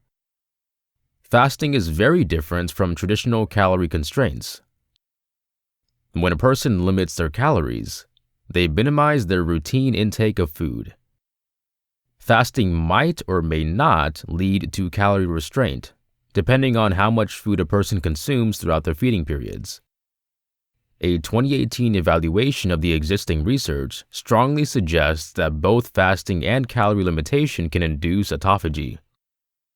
Although there is some evidence of this process occurring in human beings, the majority of these studies included non-human animals. Fasting and calorie restriction puts the body's cells under tension. When a person restricts the amount of food that goes into their body, their cells get less calories than they really need to operate properly. When this happens, the cells should work more effectively. In response to the tension brought on by fasting or calorie restraint, autophagy causes the body's cells to clean out and recycle any unneeded or broken parts. Scientists are uncertain about which cells respond to fasting and calorie limitation in this way, however. People attempting to induce autophagy by fasting should know that this might not target fat cells, for instance. Scientists are still disputing whether fasting can induce autophagy in the brain. At least one animal study suggests that short-term fasting can induce autophagy in brain cells. Can you induce autophagy? Fasting and calorie restriction both trigger autophagy by putting cells under stress. Having said that, scientists really believe that there may be other ways to induce autophagy. Exercise. Exercising also puts the body's cells under stress. When people exercise, the components of their cells become harmed and irritated. The authors of one paper explain that our cells respond to this problem with autophagy. This suggests that people might be able to use exercise to activate autophagy. Certainly, there is evidence that exercise increases autophagy in human skeletal muscles. Curcumin. Researchers have also suggested that curcumin intake activates autophagy, at the very least in research studies including mice. Curcumin is a naturally existent chemical found in the turmeric root, a well-known spice everywhere. For example, one animal study reported that curcumin-induced restoration of autophagy could secure against diabetic cardiomyopathy, a disorder of the heart muscles that influences people with diabetes. Another study in mice suggested that curcumin helped fight cognitive problems due to chemotherapy by inducing autophagy in certain regions in the brain. Although these preliminary findings are appealing, it is essential to remember that more research is needed before researchers can draw any conclusions. One particular example is, scientists don't yet know if increasing curcumin intake can induce autophagy in humans. Chapter 6. Mistakes people make when they are following intermittent fasting programs. Many people just dive into it and they don't know what they're doing. So, in order for you to succeed with intermittent fasting, you should not just know what to do, but also what not to do. Here are some common errors people make. 1. Beginning significantly with intermittent fasting. Beginning considerably is one of the largest mistakes you can make. If you delve into intermittent fasting without alleviating into it, you might set yourself up for disaster. Going from eating 3 normal-sized meals or 6 little meals per day to eating within a 4-hour window, for instance, can be a really tough adjustment. Instead, reduce into fasting gradually. If you are going for the 16-to-8 technique, slowly extend the times between meals till you can conveniently work within a 12-hour window. And then, to lower the window to 8 hours, add several minutes a day till you get to the 8-hour window. 2. Not choosing the right prepare for periodic fasting. You're prepared to try intermittent fasting for weight loss and have groceries shopped for whole foods like fish and chicken, fruits and veggies, and healthy sides like quinoa and legumes. The issue is, you have not chosen the intermittent fasting plan that will set you up for success. If you are a devoted gym goer 6 days a week, totally fasting for 2 of those days may not be the ideal plan. Rather than jumping into a strategy without thinking, analyze your living style a little and consider the plan that will fit your schedule and practices best. 3. Consuming too much in your fasting window. One of the many reasons people decide to try intermittent fasting is that the minimized time that's available to eat means consuming less calories. Yet, some people will eat their typical number of calories in the period of the fasting window. That could mean that you will not lose weight. Do not eat your routine usage of, say, 2,000 calories in the window. Instead, you should plan to eat around 1,200 to 1,500 calories throughout the period when you break the fast. How many meals you eat will depend upon the length of the fasting window, whether it be 4, 6, or 8 hours. If you really need to eat way too much and are in a state of deprivation, reassess the plan you chose to follow, or relieve off the intermittent fasting for a day to refocus and after that get back on track. 4. Eating the wrong foods in your fasting window. The intermittent fasting mistake of eating the wrong foods runs hand in hand with binge eating. If you have a fasting window of 6 hours and fill it with refined, fatty, or sweet foods, you aren't going to feel well at all. Lean proteins, healthy fats, nuts, legumes, unrefined grains, and wholesome veggies and fruits end up being the pillar of your diet plan. As well, in between fasting, follow these clean eating suggestions. Cook and eat at home as opposed to in a restaurant. Read nourishment labels and end up being acquainted with prohibited active ingredients like high fructose, corn syrup, and modified palm oil. Watch your sodium consumption and be aware of these secret sugars in foods. Keep from processed foods and cook whole foods instead. Balance your plate with fiber, healthy carbohydrates and fats, and lean proteins. 5. Restricting calories in your fasting window. Yes, there is such a thing as minimizing your calories way too much. Eating less than 1,200 calories in your fasting window isn't healthy. Not only that, but it can also sabotage your metabolic rate. If you slow your metabolism down too much, you're going to start to lose muscle mass as opposed to increasing it. To keep away from this mistake, try prepping your food for the week ahead on the weekend. That gives you well-balanced, well-prepared meals at your fingertips. When it is time to eat, you can enjoy a healthy, nutritious, and caloric-correct meal. 6. Unknowingly breaking the intermittent fast. Hidden fast breakers are something you should know. Did you know that even the taste of sweetness activates your brain's insulin reaction? This causes an insulin release and can efficiently break the fast. Here is a look at surprise foods, supplements, and items that can bring to a quick halt and trigger an insulin response. Supplements that contain additives like maltodextrin and pectin vitamins, such as gummy bear vitamins, include sugar and fat. Using toothpaste and mouthwash consisting of the sweetener xylitol, pain relievers such as Advil can have sugar in the finish. Don't make the intermittent fasting mistake of breaking your fast. Make sure you use a baking soda and water paste to brush your teeth when in a non-eating period, and read the labels carefully before taking vitamins and supplements. 7. Not drinking enough when intermittent fasting. Staying hydrated is a fundamental part of intermittent fasting. Remember, your body isn't taking in the water that would be consumed with food. Because of this, adverse effects can derail you if you are not careful.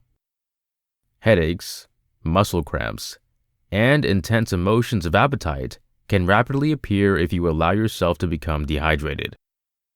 To stay away from this error and fend off annoying symptoms like cramping and headaches, include the following in your day. Water. Water and 1 to 2 tablespoons of apple cider vinegar. This could even curb your cravings. 8. Not exercising when intermittent fasting. Some people think they cannot exercise when in a period of intermittent fasting, when in fact, it is the ideal situation. Exercise helps you consume stored fat.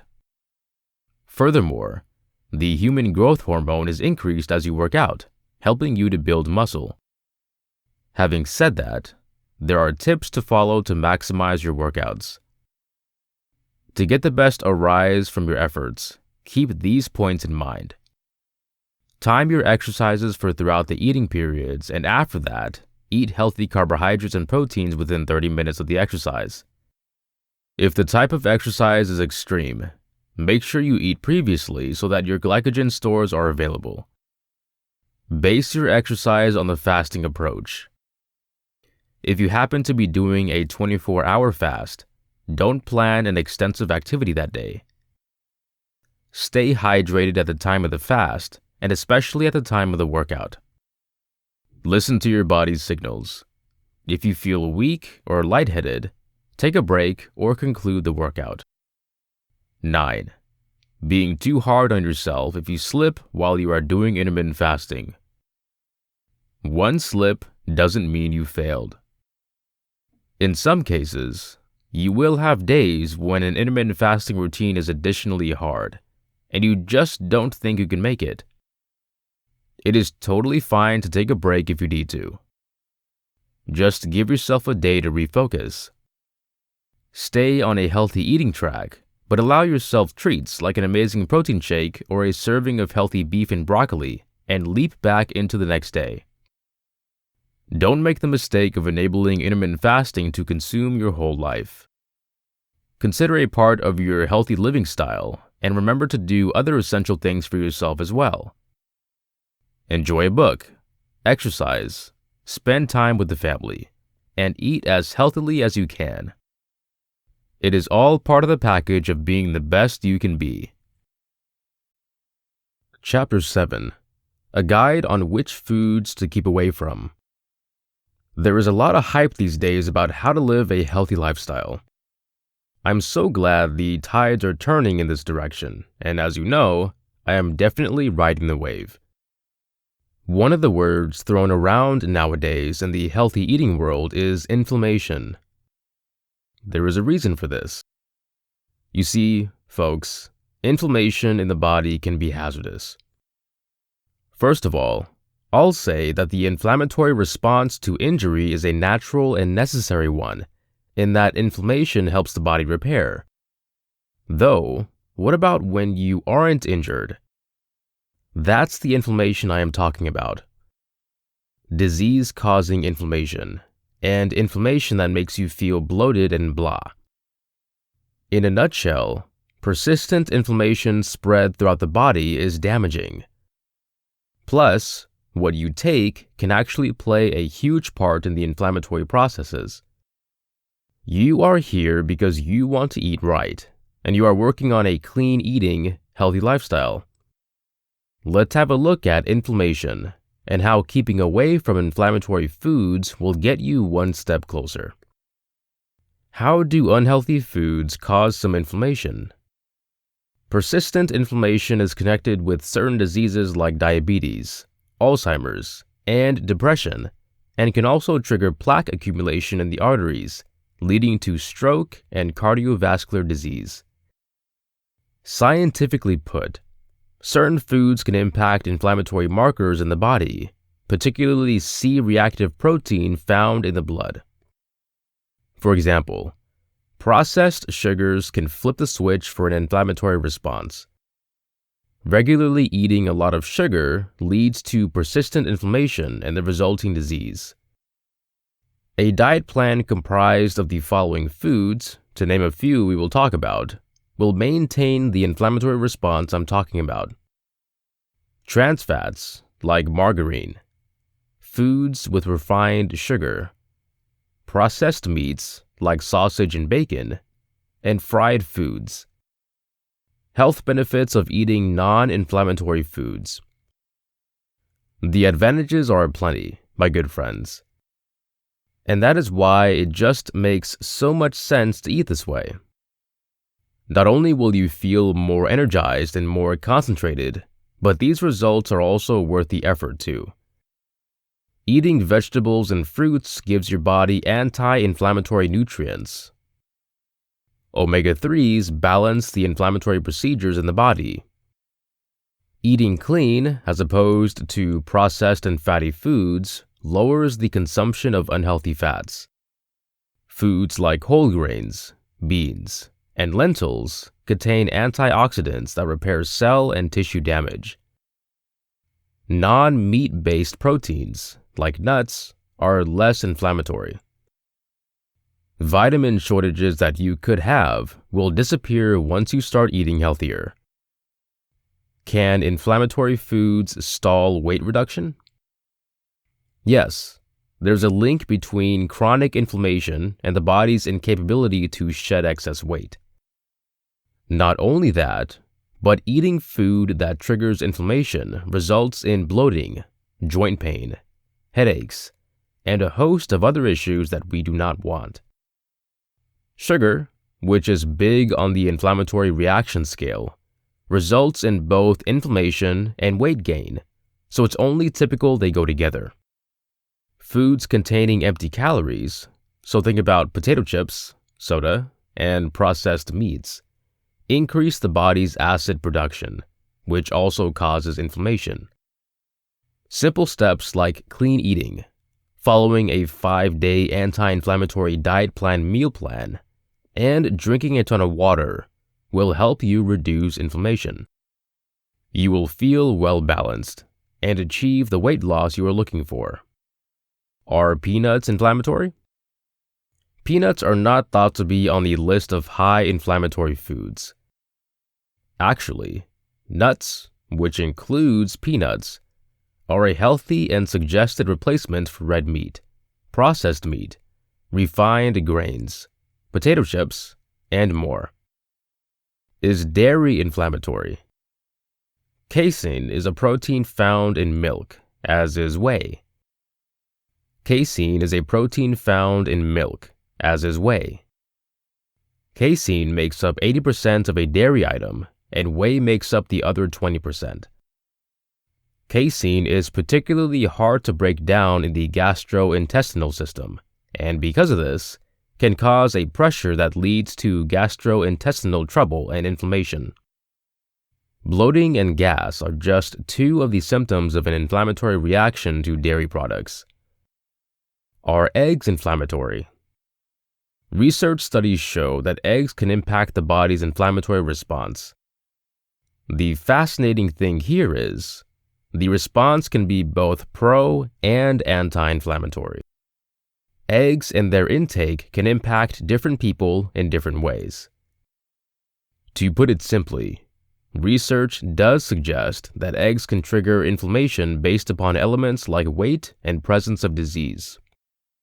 And these factors will change whether the response is a positive or a negative one.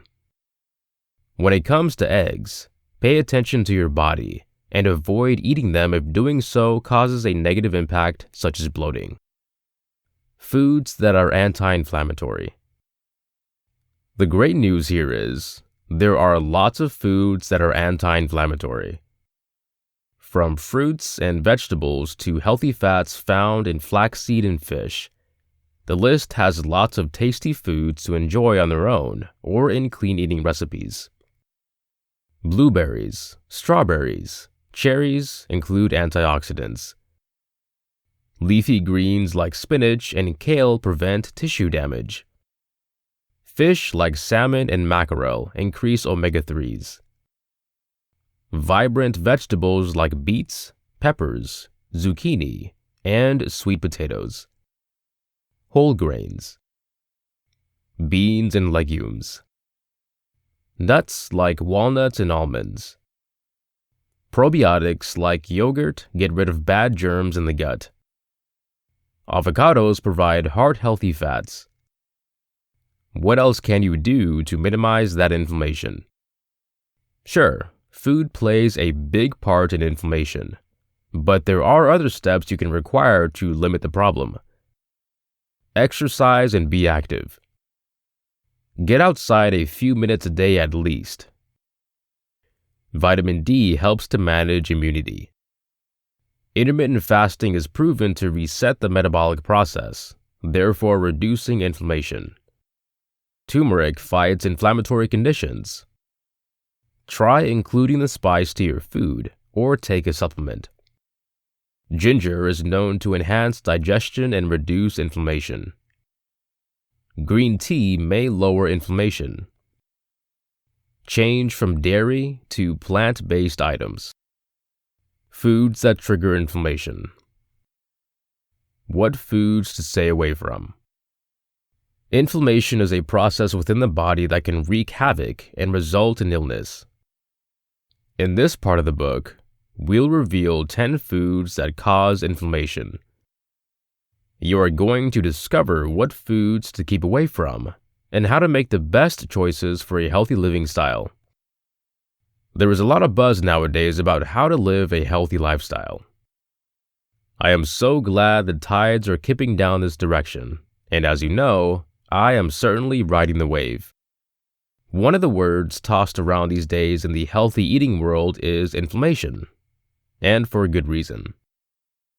You see, folks, inflammation in the body can be harmful.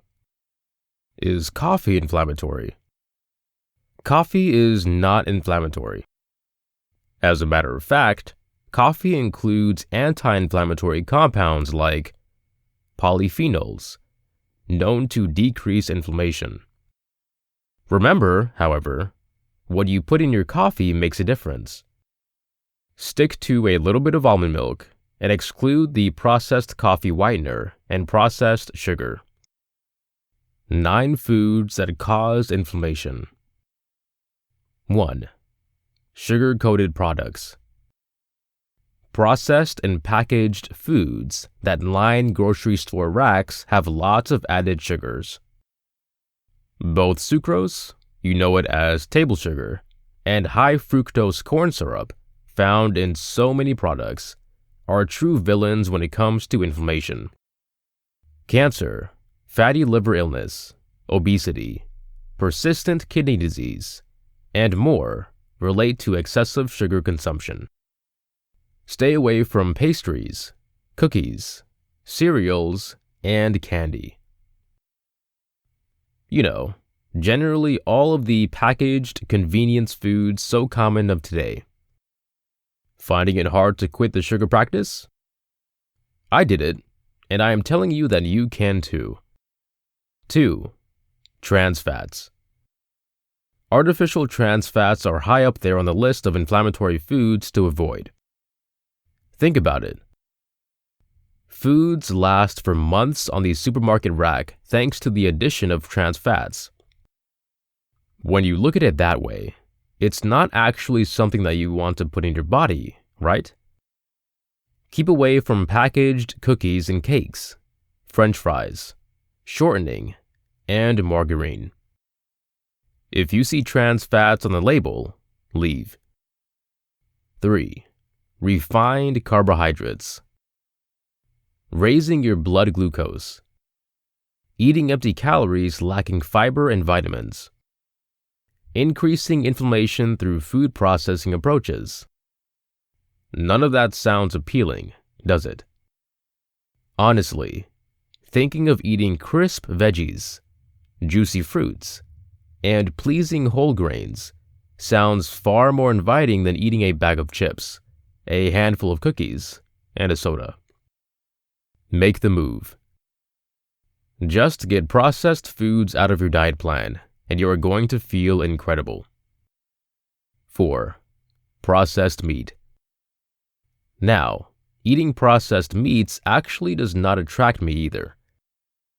Meat, which has a lot of nitrates, and nitrates does not taste anywhere near as good as a grilled, skinless chicken breast or a nice piece of roast beef.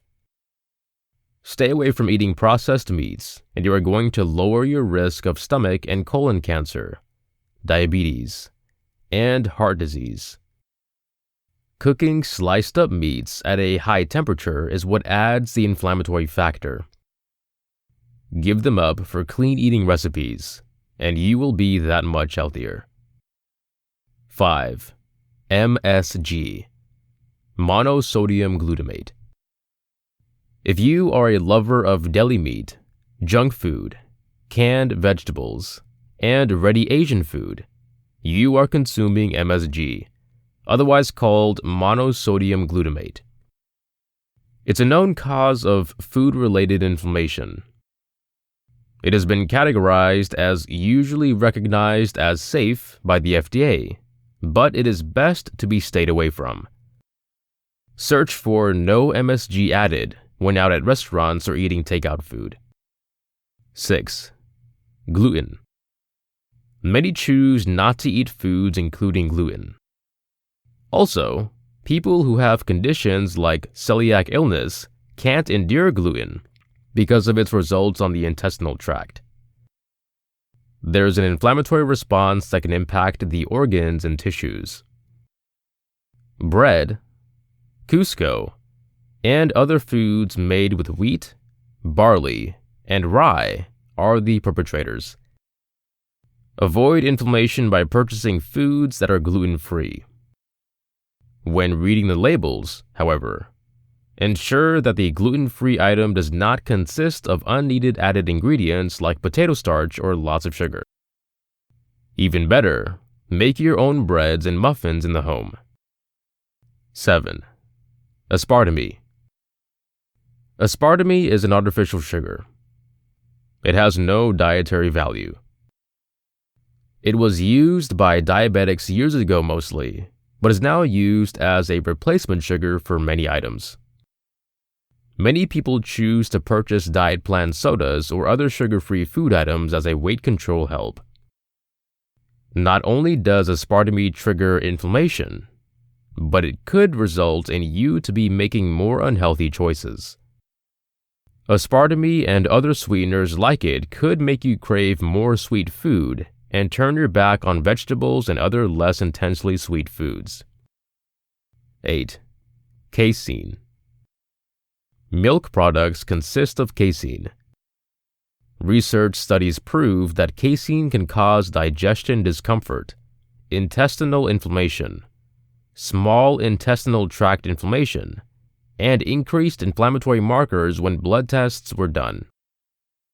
Cheese and milk, ice cream, and yogurt contain casein.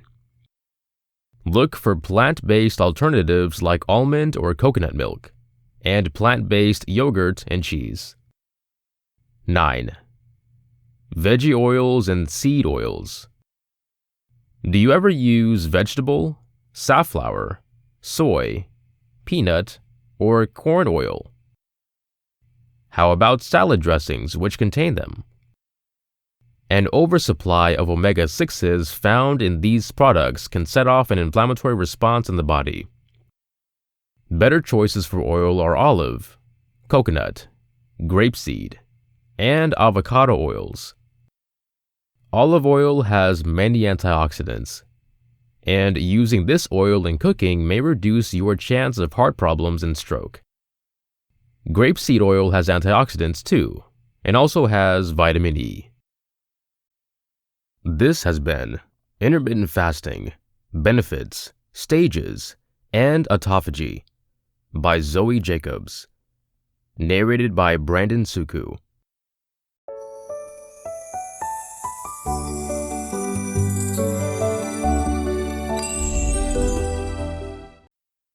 Intermittent Fasting, The Psychology and Physiology of Fasting and Clean Eating by Zoe Jacobs.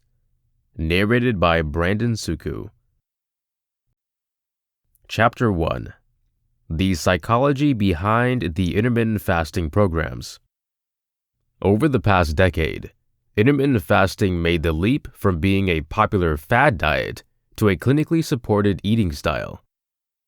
To put this into context, consider the hundreds of diets that have come and gone over the past few decades in the USA. Staying power for a diet plan is uncommon in the nourishment world. Even for intermittent fasting, the leap to reliability was not simple.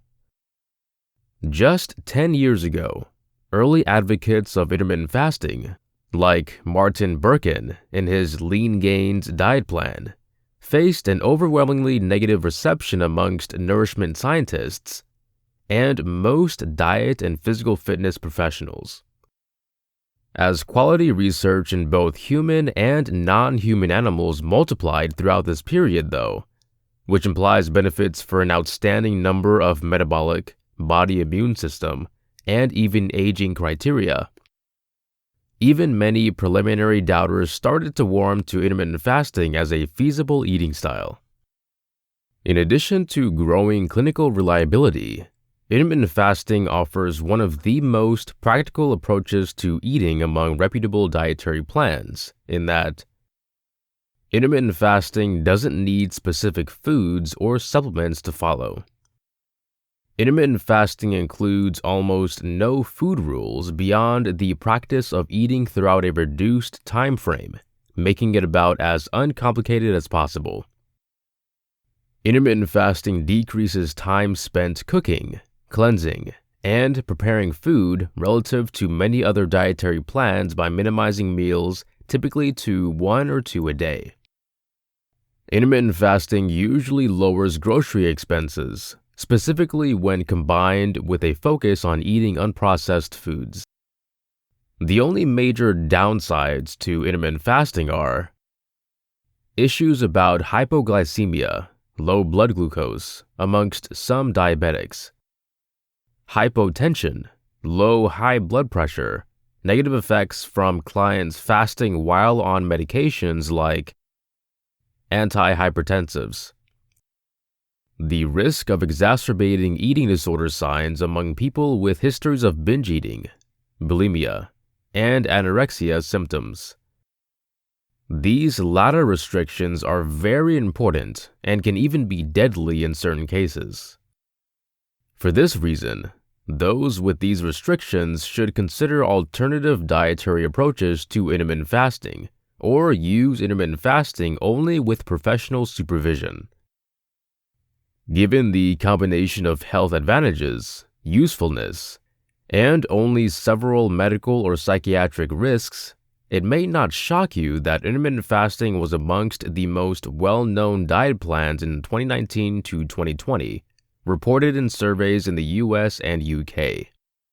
This appeal, though, is brief for many who try to follow one or more of the common intermittent fasting programs without success. Because even the healthiest diets cannot help the ones who aren't able to practice the diet, it is essential to comprehend the barriers and options to adopting intermittent fasting for people to consistently experience success. As it turns out, the barriers to intermittent fasting are extremely mental. This article sums up the psychological barriers to intermittent fasting in 3 classifications. 1. Self-talk. 2. Core beliefs. And 3. Food guidelines. For each category, we will determine particular thinking patterns that can restrict success with the intermittent fasting and particular alternatives that can increase intermittent fasting success. 1. Self-talk describes the internal dialogue we notice when we pay more attention to our thoughts. Some self-talk is so strong regarding manifest in our verbal communication. Most self-talk, however, prowls in the background while still impacting our feelings and conduct. Self-talk has a powerful influence on our health and lifestyle because it is so frequent and repetitive. It forms our bodies, minds, and relationships as non-stop as wind and water can shape a stone. 2. Core beliefs refer to much deeper, subconscious level thinking. We have many core beliefs. The most important are core beliefs about ourselves, about others, and about the world. These latter core beliefs have an extensive yet mostly invisible influence on the choices we make and the results we obtain in life. Core beliefs are typically established in youth from parents, by early life events, and later by extreme adult age experiences, meaning injuries. In contrast to self-talk, determining core beliefs often takes work to recognize. It is a common objective in psychological therapy and continuous and deliberate practice to customize. With this being said, the effort is generally well spent. There are a few changes that can so radically alter the quality of our life more than enhancing our core beliefs. 3. Food guidelines, finally, refer to ideas about food that we have been taught or learned from others. Food guidelines are inherently neither good nor bad, but are always risky simply because they promote black and white thinking about eating that may be unreliable. There are more food rules than ever nowadays, and they often contrast. The food rules of a ketogenic or carnivore dieter, for instance, contradict those of a vegan or vegetarian. And an individual practicing a Mediterranean diet will disagree with both. Instead of engaging in circular arguments about the accuracy of particular food rules, the better technique is to first become aware of the food guidelines you are already following, and second, to critically examine whether these rules are helping or impeding your nourishment goals. Lots of our food guidelines are simply dated. Cleaning your plate, for example, is a typical food rule that could have served people well as growing children, or during the Great Depression while being detrimental in the present. Other rules might be context-specific or just outright wrong. The point is to stop running by food rules uncritically and instead start operating by food guidelines knowingly and strategically. Chapter 2. Intermittent Fasting for Weight Reduction and Other Benefits.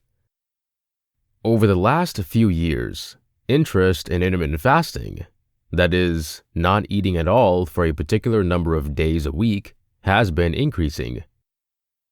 Intermittent fasting has been practiced around the world based mostly on conventional, cultural, or spiritual grounds. But recent experimental information suggests it is not only safe, but also reliable for achieving weight loss. What's more, evidence is collecting that it can produce a myriad of other health advantages. In this article, I sum up the information supporting the use of intermittent fasting and include my suggestions for who might want to try it and how they are supposed to do it. For weight loss.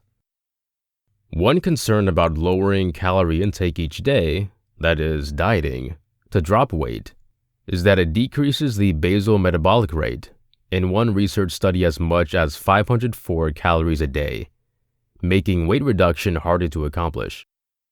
Some studies have suggested this influence continues for a full 4 years after starting a diet plan, and could continue longer and even forever, explaining one of the reasons why it's so easy to regain any weight that is lost, instead of preserving the weight you have always been. In one study of intermittent fasting, though, basal metabolic rate was actually found to increase after both 36 and 60 hours of fasting, likely as a result of an increase in norepinephrine, which was likely caused by lower blood glucose induced by the fast. Fat metabolic process also increased, meaning fat was preferentially burned for energy over glycogen, or carb, likely triggered by the increase in norepinephrine levels, rather than a decrease in insulin levels, which wasn't seen. Muscle breakdown was not seen till the end of the 3rd day of fasting. Other research studies have shown that extended fasting, that is, beyond 3 days or more, can minimize the basal metabolic rate by 20%. After a 36-hour fast, when you start eating again, you continue to burn fat in excess of glycogen, carbs, for energy. Long-term use of intermittent fasting may, in fact, shift the substrate the body uses for energy preferentially to fat, though it's unclear how often you really need to fast to produce this shift. One concern about every other day fasting, however, is that it may represent undue a metabolic difficulty. In the long term, it seems to reduce glucose tolerance, which may cause or predispose one to the development of diabetes. More work needs to be done to figure out the ideal frequency with which you should fast to reduce weight. Interestingly, intermittent fasting doesn't appear to make you hungrier on days you eat. In fact, research studies show people actually eat 20% less on eating days. That might be because eating less itself appears to lower the amount of food that makes you feel full. Research studies suggest you lose muscle if you only eat 0.9 grams of protein per kilogram of body weight on non-fasting days when you're intermittent fasting. It appears you really need to eat 1.2 grams of protein per kilograms of body weight on non-fasting days to maintain fat-free mass. That is to say, intermittent fasting can cause muscle loss if you do not eat enough protein and exercise. In comparing the weight loss effects of intermittent fasting to constant calorie restriction, a requirement diet plan, multiple research studies, undoubtedly all little, testing several different intermittent fasting regimens, showed equivalent decreases in body weight, with maybe a minor benefit seen in intermittent fasting. A longer-term, bigger research study called the Helena trial will conclude in May of 2017. It will compare intermittent fasting, continuous calorie restriction, and controlled groups for a year and look not only at results on weight reduction, BP, lifestyle, and self-image, but also 82 predefined genes that encode proteins associated with energy metabolism, aging, inflammation, immune function, and neural function. I'm going to report back on the results later this year once they're released, which should help direct us more definitively in how to make intermittent fasting work for weight loss. Time-restricted feeding, or TRF, in which all food is consumed in a narrower window than what's conventional, 8 hours rather than 10 or 12, may simulate the positive effects of a longer fast. In one research study, TRF was found to increase fat loss without compromising muscle mass in men who lifted weights, though it decreased anabolic bodily hormones like testosterone and IGF-1. Contrasted with men who raised weights but ate on a regular schedule, the exact same overall number of calories were consumed by both groups. The idea that the timing and interval of eating affects weight loss finds proof in another research study of women who ate their largest meal in the early morning rather than in the evening, and had greater weight loss than women who ate their largest meal at night. Same number of total calories taken in per day in both groups. That thought was to be because of decreased insulin sensitivity at the end of the day, causing higher levels of insulin around the evening meal. Higher levels of insulin may contribute to weight gain simply because insulin works to promote fat storage, reduce fat loss, and boost glycogen, carbohydrates, burning. My recommendations for using intermittent fasting for weight reduction. You should always ensure that whatever method you use to drop weight is a method you use to maintain weight reduction, that you can maintain forever. Otherwise, you will almost certainly regain any dropped weight once you change your eating living style after achieving your weight loss objectives. That is, if you're going to use intermittent fasting, make certain you can continue some form of intermittent fasting, albeit maybe fewer days a week or fasting on individual days for a shorter period forever. Do not fast longer than 3 days in a row to preserve muscle mass and prevent a reduction in basal metabolic rate. I suggest fasting for 36 hours at a time, that is, from Monday night after supper to Wednesday morning at breakfast, no greater than twice a week. Additionally, you could eat your first meal of the day around 12 a.m. and your last meal no after 8 p.m. each day. You will, naturally, get hungry on the days you fast, but you will not feel hungry all day. Your cravings will come and then go, typically around the times you would normally eat. If you sidetrack yourself by becoming participated in the jobs of your day when you feel that appetite, it will tend to fade within 10 to 30 minutes. Make sure to drink appropriate amounts of water during fasting so you do not end up being dehydrated. Make sure to work out and take in adequate levels of protein on non-fasting days to maintain your muscle mass. Integrate intermittent fasting with a low-carb diet on days you eat. I'd also include a cheat day as I described in a prior short article. If you have diabetes, ensure to embark on intermittent fasting only under the close guidance of your doctor. If you have or have had an eating disorder, intermittent fasting is not for you.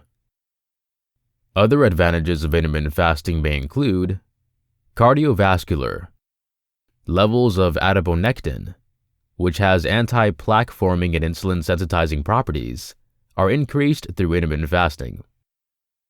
Leptin, a professional plaque-forming adipokine, is decreased. No research studies have yet taken a look at cardiovascular outcomes, though, with intermittent fasting, or risk decrease in cardiac arrest. Neurological. Calorie restriction increases the transcription of genes coding proteins involved in neuroplasticity and neuron survival.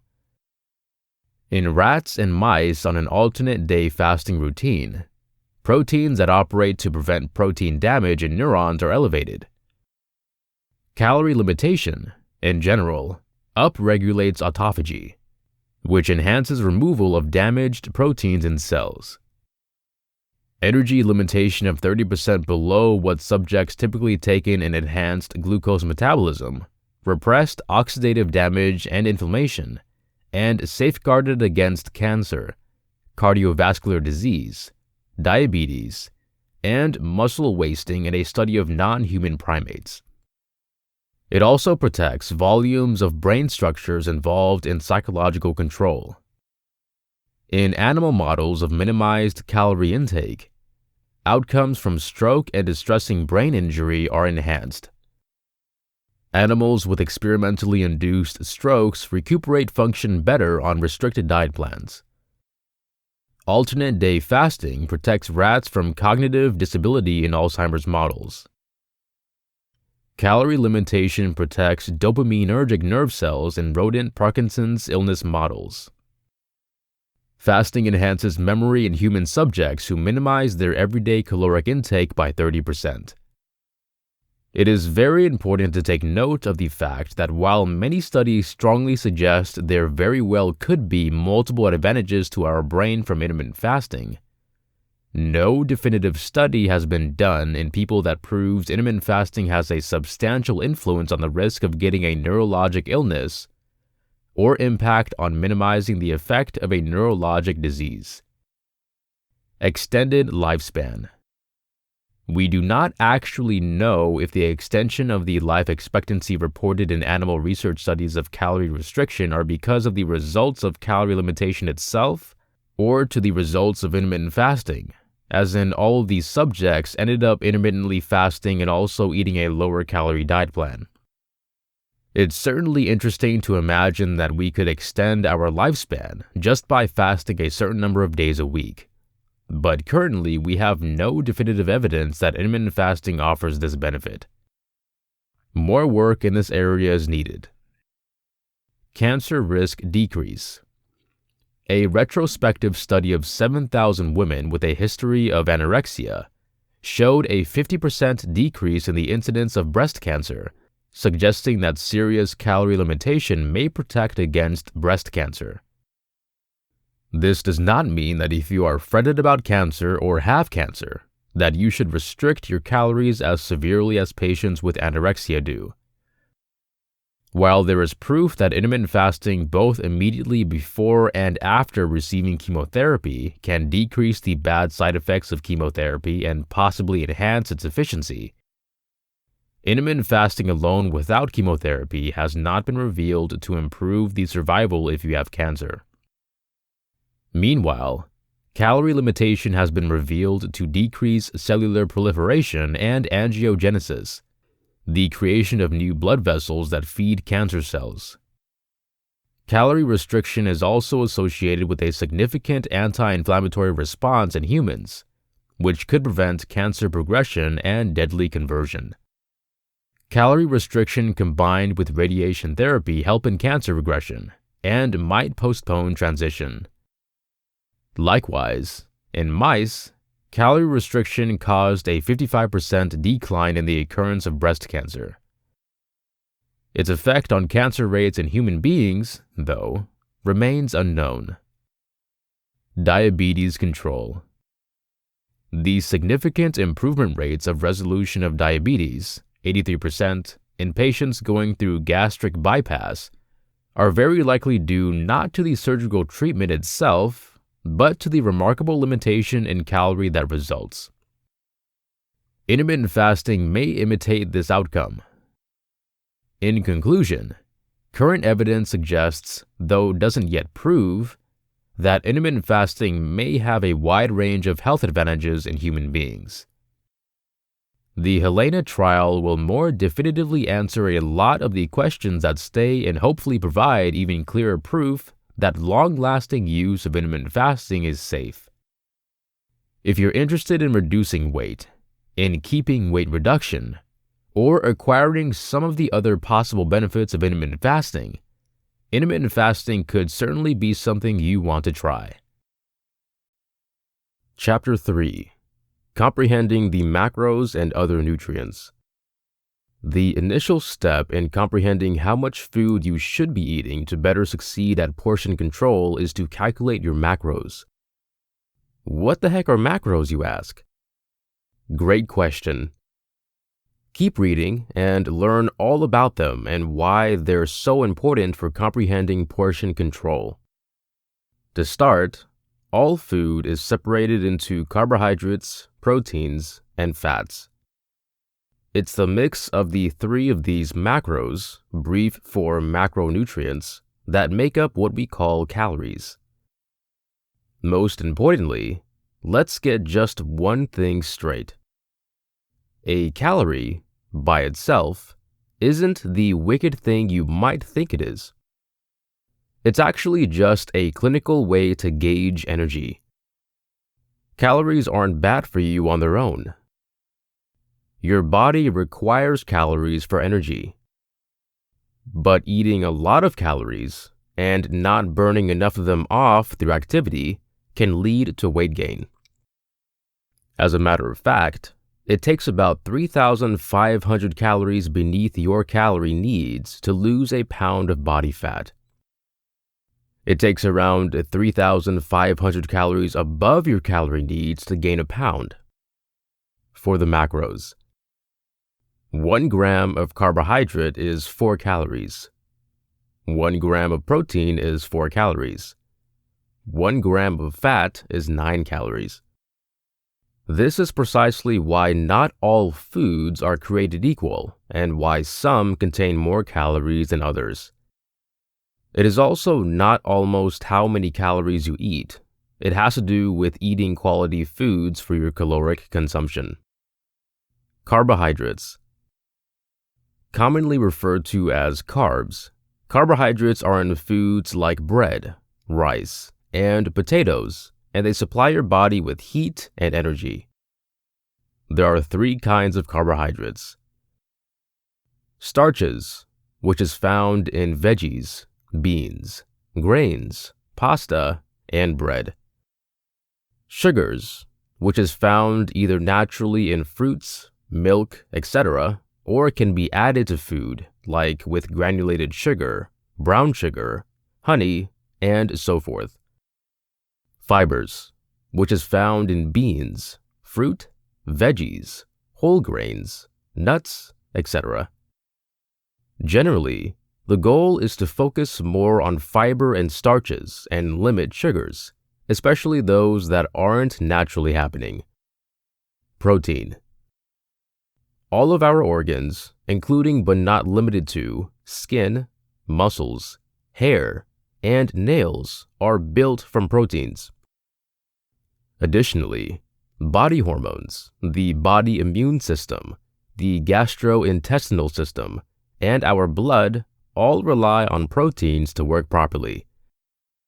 Protein is, because of this, an essential part of our diet, essential to our development, and for correct functioning of the body. When we eat something, our body breaks down the protein in our food in order to create the amino acids that it needs. Foods high in protein: lean meat, dairy, nuts, fish, eggs. In order for protein to be broken down once we eat it, we need fat and carbs to fuel the process. That's why having a healthy diet plan is so critical. You cannot just eat protein and no fat or carbohydrates.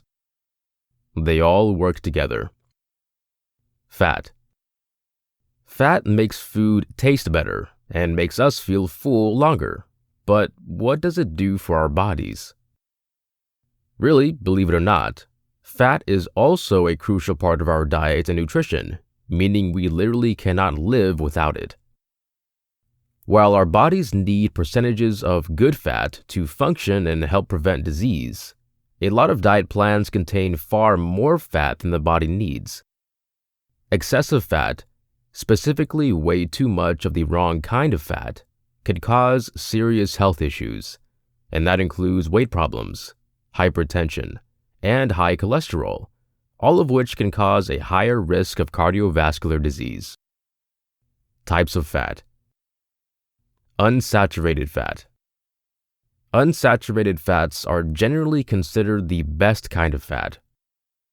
Unsaturated fats originate from vegetable sources and are motivated as part of a healthy diet plan. These fats help in reducing heart problems, lower cholesterol levels, and have other health benefits. Hydrogenated fat.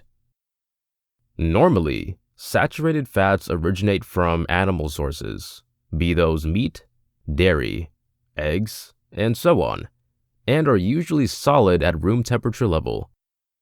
Typical sources of saturated fat include beef, lamb, pork, dairy products made from whole milk, cheese and butter, poultry skin, palm oil, and so on.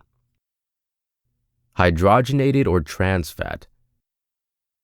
Almost exclusively manufactured and are used in many processed foods. They are connected to an increased risk of high cholesterol levels and coronary heart problems. These are the worst of all fats when it comes to health. Producers use trans fat because it increases the shelf life of fat and makes the fat harder at room temperature level. Comprehending what macros are and why we need them is really practical for approaching portion control. It's the why behind a well-balanced meal and what that means for our bodies. Should I keep a food journal? Another good idea for people who are just getting started and are learning how to portion control is to keep a food journal.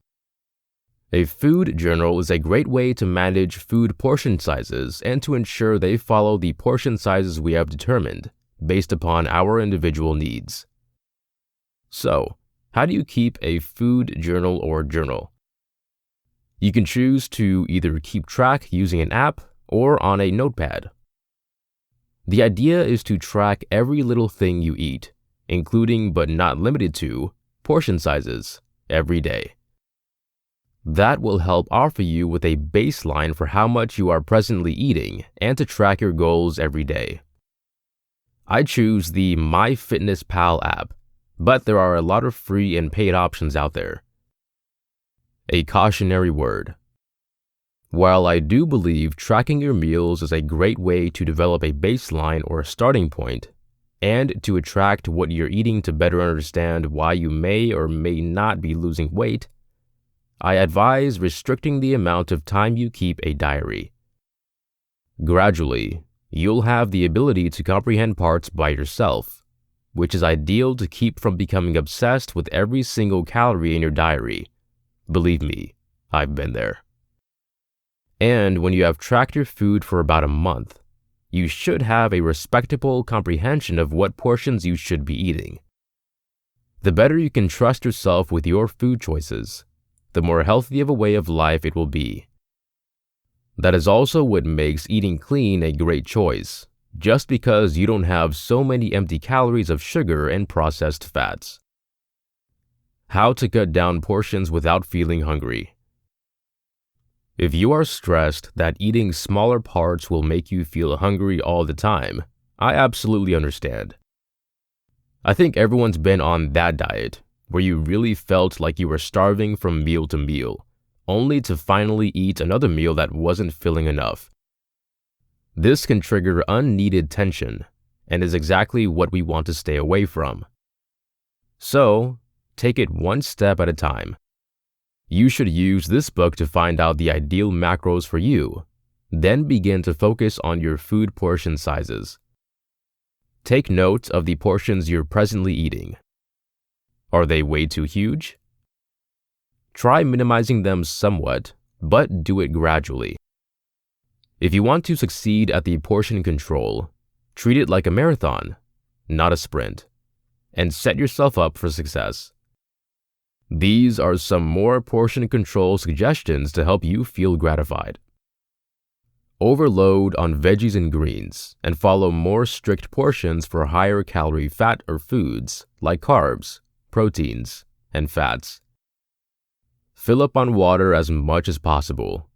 Remember, your body tricks you that you're feeling hungry when you could actually just be thirsty. Put aside a part of your meal for later. If, in 20 minutes, you're still hungry, finish eating. If not, Save for later in the refrigerator. Eat treats. Snacking between meals will make eating littler parts much easier. Just make sure those snacks are healthy and helpful for you.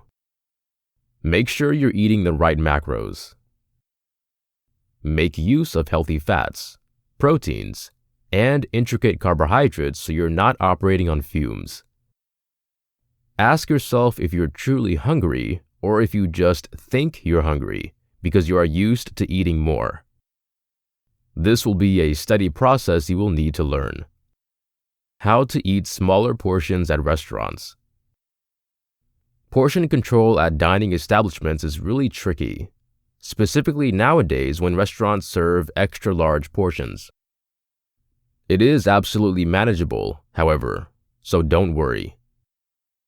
I still like to eat in restaurants from time to time, but I'm able to keep my portion sizes under control.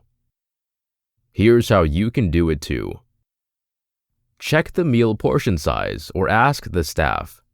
Order something that's close to your ideal food portion sizes. Request for a half order. They can even box it for you ahead of time so you can never see it. Use the 50-25-25 rule for each meal. 50% carbs, 25% fat, 25% protein to feel full and have more energy. Take leftovers to go if you actually crave something that comes in an extra large portion. Split the meal with somebody. You can split the appetizers, the main course, and even the dessert. Eat until you are gratified and take the rest to go. Don't overeat just to finish the portion. Remember to go heavy on the greens and always request veggies as a side. Drink your water so you feel fuller. Portion control as a way of life, not just a diet plan. I think it's best to recall that portion control is an active choice you make as an investment in your healthy lifestyle and overall wellness journey. Portion control can help you reduce weight and also keep weight off, and it's all part of the process of controlling what foods you are eating with clean eating. Hopefully, you'll find how good it feels to be in control of your food, rather than at war, and aware of what, how much, and when you are eating. Mindful eating and clever decisions. This is the power of portion control. And I am certain you'll notice the long-term, positive impacts along the way. Meal preparation concepts for controlling portions. Now that you're on board with portion control, I'm betting that you could use some helpful dishes to get you started. Here are some of my outright favorite meal prep dishes simply because they are well-balanced, tasty, filling, simple, and obviously, allow you to portion control your food. Chapter 4. Clean Eating Explained. Chances are that you've most likely heard of clean eating at the very least once or twice previously. Perhaps you have brushed it off as some new trend, or perhaps it interested you. I mean, what is clean eating anyhow? And if there's clean eating, does that mean that there's filthy eating? Yuck. Clean eating has been something I've become extremely familiar with over the past year or so. While I was practically following a lot of the standards without even understanding it, I've embraced a tidy eating lifestyle and I've actually enjoyed it. Clean eating gives you more control over food because you do not get drawn into craving all the bad sugars, salts, and fats that you don't need. Rather, you choose what you take into your body, and that gives you a sense of achievement, power, and health. Eating clean gets simpler and easier once you understand the fundamental concepts too. What is clean eating? The major key to comprehend about clean eating for beginners is that it's more of a lifestyle than a diet plan. By that, I actually mean that eating clean isn't a get skinny fast kind of thing. Rather, it is a way to approach how you eat and what you put in your body. Clean eating involves selecting whole foods, staying away from processed foods, and creating a healthy, diligent technique to what foods you eat. Making the choice to eat clean is to get rid of unnecessary fats, sugars, and carbs from your diet plan. It is all about making better, more nutritious choices for your body. It is also about declining to continue to put scrap in your body. Junk, in this context, includes processed foods, artificial flavors and sugars, foods with a lot of salt and high in saturated fat, processed foods, and other foods that do not supply you with dietary value. This means embracing veggies, whole foods, unrefined grains, lean proteins, and healthy fats.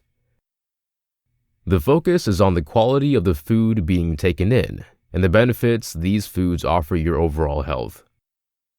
The idea is to combine the clean eating living style with an active life. Taking it one meal at a time, you'll find clean eating will make you a healthier, happier individual. You will find that you long for sugary foods less, and that foods high in saturated fat truly aren't that gratifying anymore. Keep in mind that there remains a decent amount of variety among the clean eating community in relation to what clean eating actually involves. So, while there are people on all parts of the spectrum, I'm sharing my analysis of clean eating, how I follow the clean eating standards, and what I feel are the most sensible, most advantageous, and healthy elements of the clean eating diet. For me, the best feature of the clean eating method to food is that it is not a diet, not about calorie restricting, and not about depriving yourself of things you really love. It has to do with finding healthy ways to enjoy food and nutrition. Clean eating for beginners, 8 guidelines. I wanted to share this post today to help explain how to eat clean for newbies who have an interest in eating healthy and following the clean eating standards. So, let us discuss those main standards for eating clean, shall we? 1. Cook your own food. The easiest way to control what goes into your food is to be the somebody that is preparing your food. That way, you can control the salt, sugar, flavors, and fats that go in, and you can work to keep those levels as low as possible. Ever really wonder why dining establishment food tastes so much better than home-cooked food? It's because restaurants tend to add a boatload of salt and butter to every little thing they prepare. 2. Read the nutrition labels. When eating clean for newbies, you really need to get pretty knowledgeable about nutrition labels because they will tell you every little thing you really need to know about the foods you're considering to eat. Look for labels with only several ingredients and consider each ingredient in terms of, is this an ingredient I would cook within my kitchen area? If not, pass. Pay more attention to and stay away from foods with labels that include words like hydrolyzed or customized, as those show extra processing and words that end in "ose" simply because those show added sugars. Think fructose. Look for labels with whole grains and whole wheat in the active ingredients. If the food is high in calories, make certain the hydrogenated fat and sugar levels are low and that the calories are originating from the fiber and lean proteins instead. Apart from this, keep sodium levels as low as possible. Your body only needs 250 milligrams each day to function, but a typical American diet plan is way higher than that. 3. Eat entire foods. Entire foods are foods that haven't been modified or damaged in a lab or manufacturing plant. Since whole foods have not been processed or refined, no added sugars, preservatives, dyes, fats consisting of hydrogenated fats, or salt has been added to the product to add additional taste or to enhance lifespan or appearance. Whole foods are things like fresh fruits and vegetables, lean proteins, unsalted nuts and seeds, whole grains, full-fat dairy items, and dried beans and legumes. Aside from escaping the added and unneeded junk from being processed, the unrefined foods also carry more nutrients and fiber, which is vital for your body to function. Make the food you're eating do more for you. 4. Keep away from processed foods. Processed foods are easy to identify since they usually can be found in a box or container. The issue with processed foods is that they are high in sugar-coated and salt, low in fiber and whole grains, and high in fat, including horrible trans fats and hydrogenated fats. Processed foods include junk food, fruit treats and chips, candy, cookies, frozen dinners, bottled salad dressing, breakfast cereal, canned soups, bacon, granola bars, instant ramen, and flavored nuts. Rather than buying these products at the store for benefit, next time, try making them from scratch, using entire active ingredients. Your body will thank you. 5. Eat healthy meals. Make sure the foods you are picking include the correct amount of protein, carbs, and fats, since all three are essential to body functioning anyways. An example could be this. Broccoli is a carb, but also provides a lot of fiber, antioxidants, and so many other crucial nutrients, so it's a great choice when eating clean. To that end, the fats you are eating should originate from unsaturated fats as much as possible, avoiding saturated fat and trans fat if at all possible. This is the truth with each meal you have, whether it is a snack or a supper. You want to be mindful of the breakdown of what you are eating so you know what you're taking into your body. 6. Limited added fat, salt, and sugars. Since clean eating has the intention of eating food in its most natural, whole state, it makes sense that you would want to keep away from unnecessary additives like fat, salt, and sugar when picking your food. Fresh fruit ought to be all of the sugar you really need once you are on a tidy eating track. The more you follow the clean eating lifestyle, foods you once loved, like donuts, hamburgers, fries, and more, will taste excessively sweet or salty. This is because your body and taste buds will be so used to the whole foods in your new lifestyle that these ingredients will taste needed and even exaggerated. 7. Eat 5 to 6 meals each day. Forget the principle of counting calories. The basic plan does not consider the value each calorie has. Rather, you want to make your calories count. Make mindful choices for every little thing you choose to eat, like lean protein, complex carbs, rather than sugar, and fats, fresh fruits, and vegetables, 6 times a day in the right amounts. The typical clean diet plan generally includes 3 small primary meals and 2 to 3 substantial treats every day.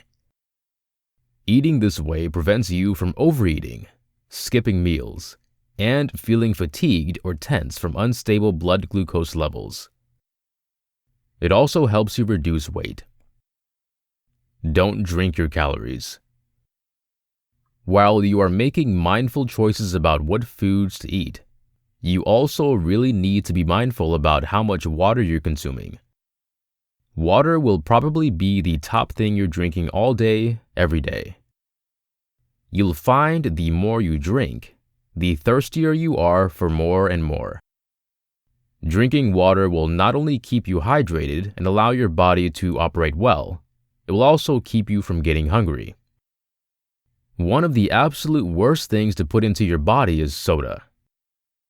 Soda is full of high fructose corn syrup or other refined sugars and provides definitely no health benefit to you. Fruit juices are also a bad choice when eating clean. While they consist of more nutrients than soda, they carry more calories and sugar and far less nutrients, like vitamins and fiber, than you would get just from eating a piece of fruit. How to start eating clean. To begin, take little steps. Do not go straight from consuming 5 sodas a day to only drinking water. That will not work, and you're going to struggle. Your body needs more of a steady transition. Replace one of those sodas with a glass of water to start. And then, tomorrow, replace 2, and etc. If you drink a coffee each morning, loaded with sweetened creamer and sugar, you will dislike your coffee if you try consuming it black. Attempt reducing the amount of sugar, then the amount of creamer you use. You may find you do not even want coffee in a week or 2, which is what happened to me. Believe me, I have been there.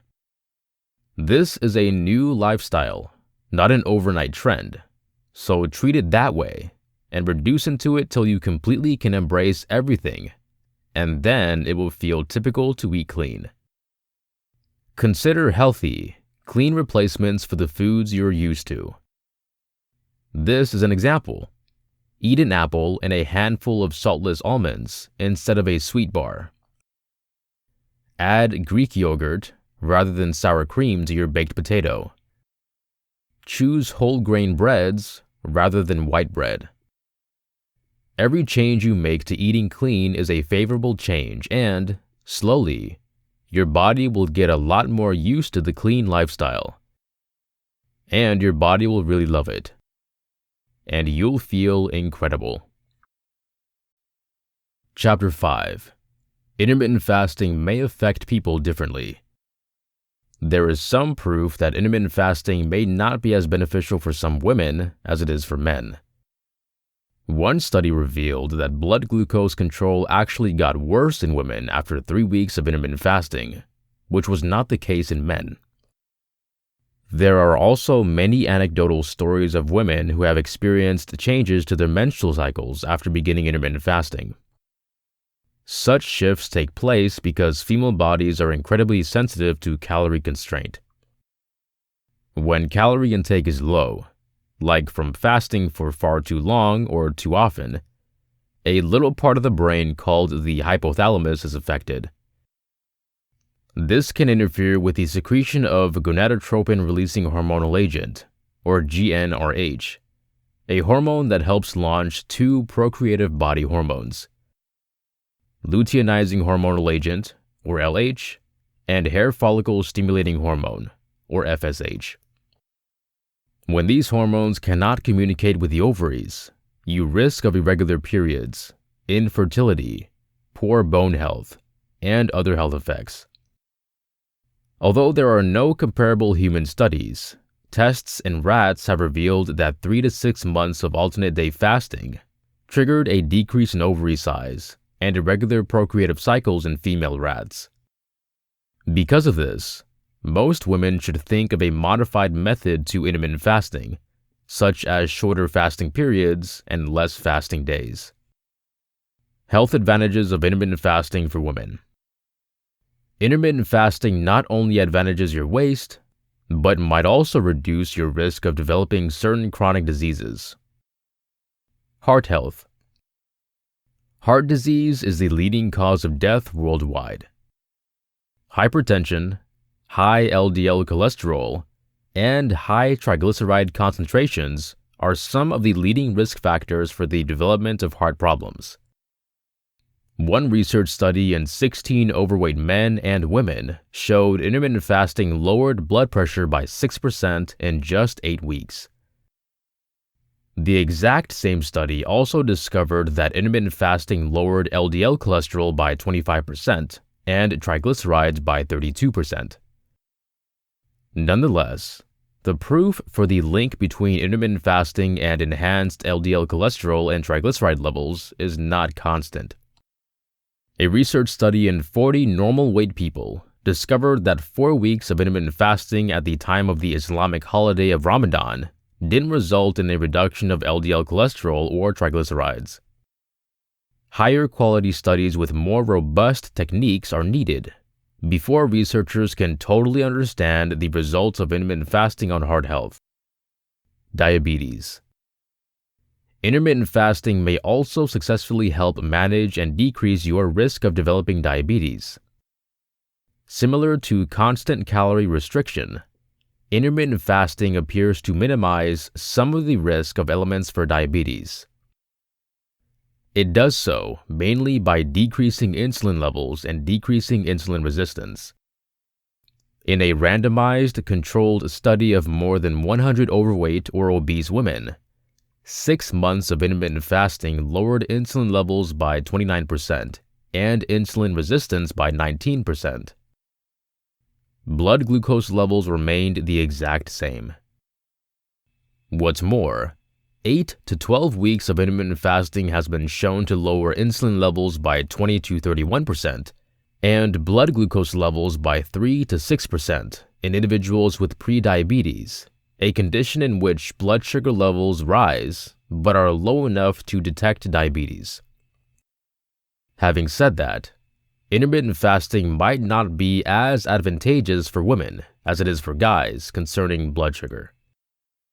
A little study realized that blood sugar control aggravated for women after 22 days of alternate day fasting, while there was no negative influence on blood glucose for guys.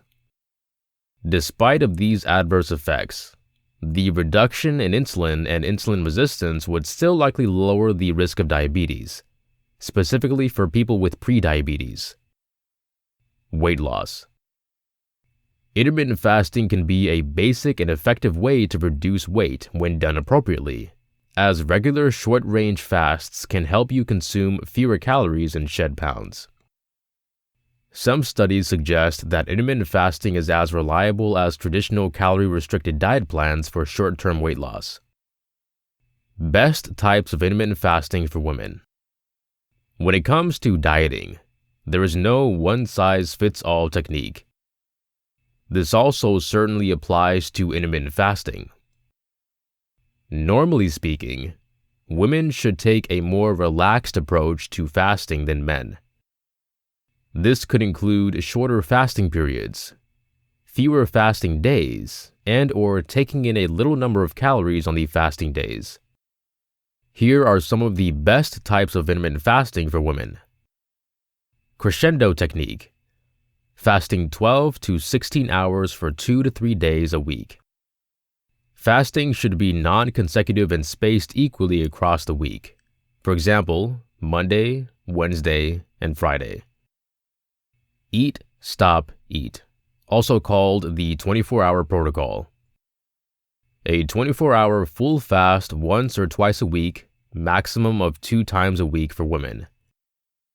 Start with 14 to 16-hour fasts and slowly develop. The 5 to 2 diet, also called the fast diet. Restrict calories to 25% of your normal intake, about 500 calories, for 2 days a week, and eat usually the other 5 days. Enable 1 day between fasting days. Customized alternate day fasting. Fasting each other day but eating usually on non-fasting days. You are permitted to consume 20 to 25% of your normal calorie consumption, about 500 calories, on a fasting day. The 16-8 approach, also called the lean gains method. Fasting for 16 hours a day and eating all calories within an 8-hour window. Women are advised to start with 14-hour fasts and ultimately build up to 16 hours. How to get going. Starting is simple. As a matter of fact, it's likely that you have already done many periodic fasts before. Lots of people intuitively eat that way, skipping early morning or night meals. The simplest way to start is to choose one of the intermittent fasting methods above and give it a go. Yet, you do not need to always follow an organized plan. An alternative is to fast when it suits you. Skipping meals from time to time when you don't feel hungry or don't have time to cook can work for some people. At the end of the day, it does not matter which type of fast you choose. The most crucial thing is to find an approach that works best for you and your lifestyle. Safety and adverse effects. Customized versions of intermittent fasting appear to be safe for most women. That being said, certain studies have reported some bad side effects consisting of craving, mood swings, lack of concentration, lowered energy, headaches, and halitosis on fasting days. There are also some stories online of women who report that their menstrual cycle stopped while following an intermittent fasting plan. If you have a medical condition, you should seek advice from your physician before attempting intermittent fasting. Medical consultation is especially crucial for women who have a history of eating disorders, have diabetes, or regularly experience low blood glucose levels, are underweight, malnourished, or have nutritional shortages, are pregnant, breastfeeding, or trying to conceive, have fertility issues, or a history of amenorrhea, or a history of amenorrhea, missed periods. At the end of the day, intermittent fasting appears to have a good security profile. That being said, if you experience any issues, such loss of your menstruation, stop immediately. Intermittent fasting is a dietary pattern that involves routine, short-term fasts. The best types for women include daily 14 to 16-hour fasts, the 5-2 diet, or modified alternate day fasting. While intermittent fasting has been revealed to be helpful for heart health, diabetes, and weight loss, some proof suggests it could have negative effects on recreation and blood sugar levels in some women. That being said, customized variations of intermittent fasting appear safe for most women and could be a better choice than longer or more stringent fasts. If you are a woman seeking to reduce weight or enhance your health, intermittent fasting is absolutely something to consider. This has been Intermittent Fasting, the Psychology and Physiology of Fasting and Clean Eating by Zoe Jacobs. Narrated by Brandon Suku.